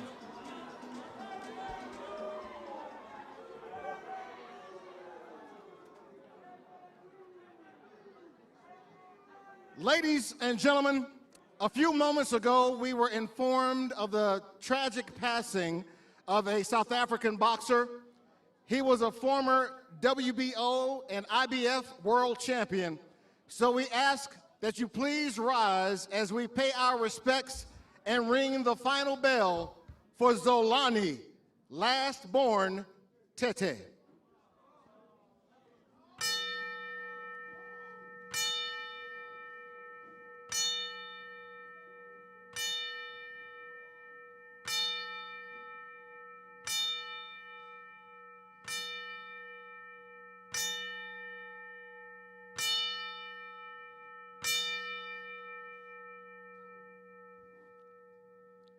Thank you. You may be seated.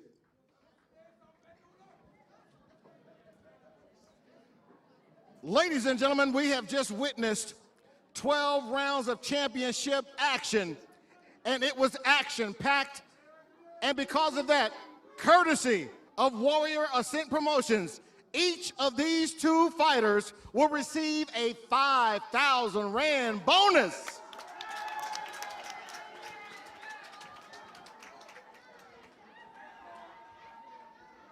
And with that done and said, ladies and gentlemen, after 12 rounds of championship boxing, we now go to the judges' scorecards for a decision.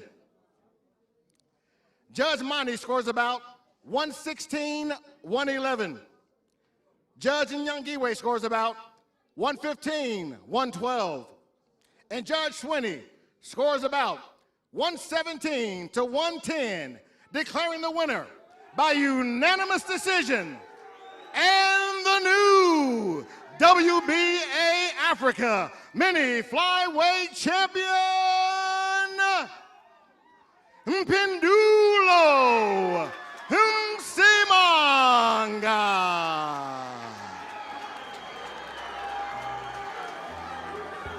There we have it, the winner by unanimous points decision, the one judge, Bevan, 115. That was too close, Aiden. That was too close. I hope that judge wasn't sitting next to us because they were not listening correctly. Because it was a very good fight. Of course, 117, 111, I can see that one. 9 rounds to 3. And Mgema had some rounds here and there, but what a performance it was from that man on screen. He's got the crown on his head now. It is Mpendulo Msimanga. He is the new WBA Africa Minimumweight Champion. You can see he's there with his promotional team, Brad Norman and BSA.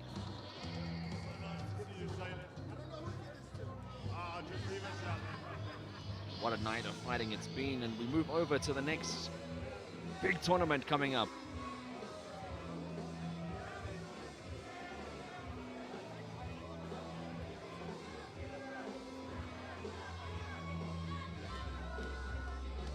here's what's coming up next. We got Miko Mosland taking on Snowden Munyani for the Malawi National Championship in the lightweight division. This happens on the 30th of August in Malawi. Clash at the Castle 2.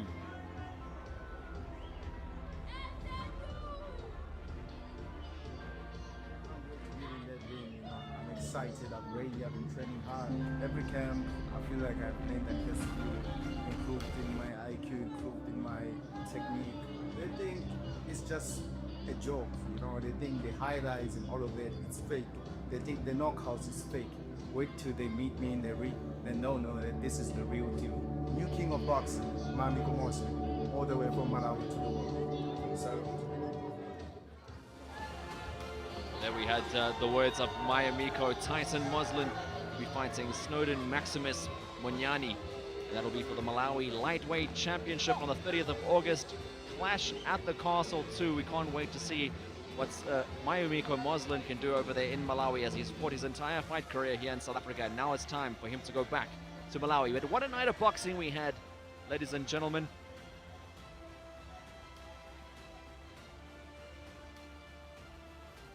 For now, we just think about training, focus on training, the underestimating boxing IQ, and also I think just the name, the name in the country. Yeah. The mentality that I have is to destroy. I always look for knockout. I train for knockout. And there's Big Tendai Sinakoma as he takes on Simeon Checha on the 30th of August. Also on the card in Malawi. That'll just be a non-title fight, but he'll be featuring there.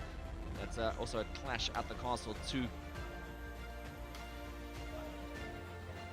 What a night of boxing that we had tonight, and just a few of the results going through tonight. We had 5 bouts. Starting the night, we had Thando and Mthembu winning by unanimous decision against Lucky Nyombezi. Then, of course, we had the draw between Sibanati Nolawu and Jerris Wingai. Middle of the night, we saw Ardy Katompa winning by unanimous decision against Zolisha Baichi. Co-main event of the evening saw the only knockout stoppage of the night, and we saw Lebogang Langa stopping Ngcamu. And then, of course, we just watched the main event of the evening, Mpendulo Msimanga, winning that WBA Minimumweight Africa Championship against Iviwe Mgema by unanimous decision. Thank you very much, ladies and gentlemen, for watching Black Flag, here brought to you by Ascent Promotions, Brad Norman and the team, and live on your World of Champions Super Sport, and as well as the Ascent Boxing Promotions YouTube channel, Boxing 365. Thank you very much. Over and out. We'll see you again next time.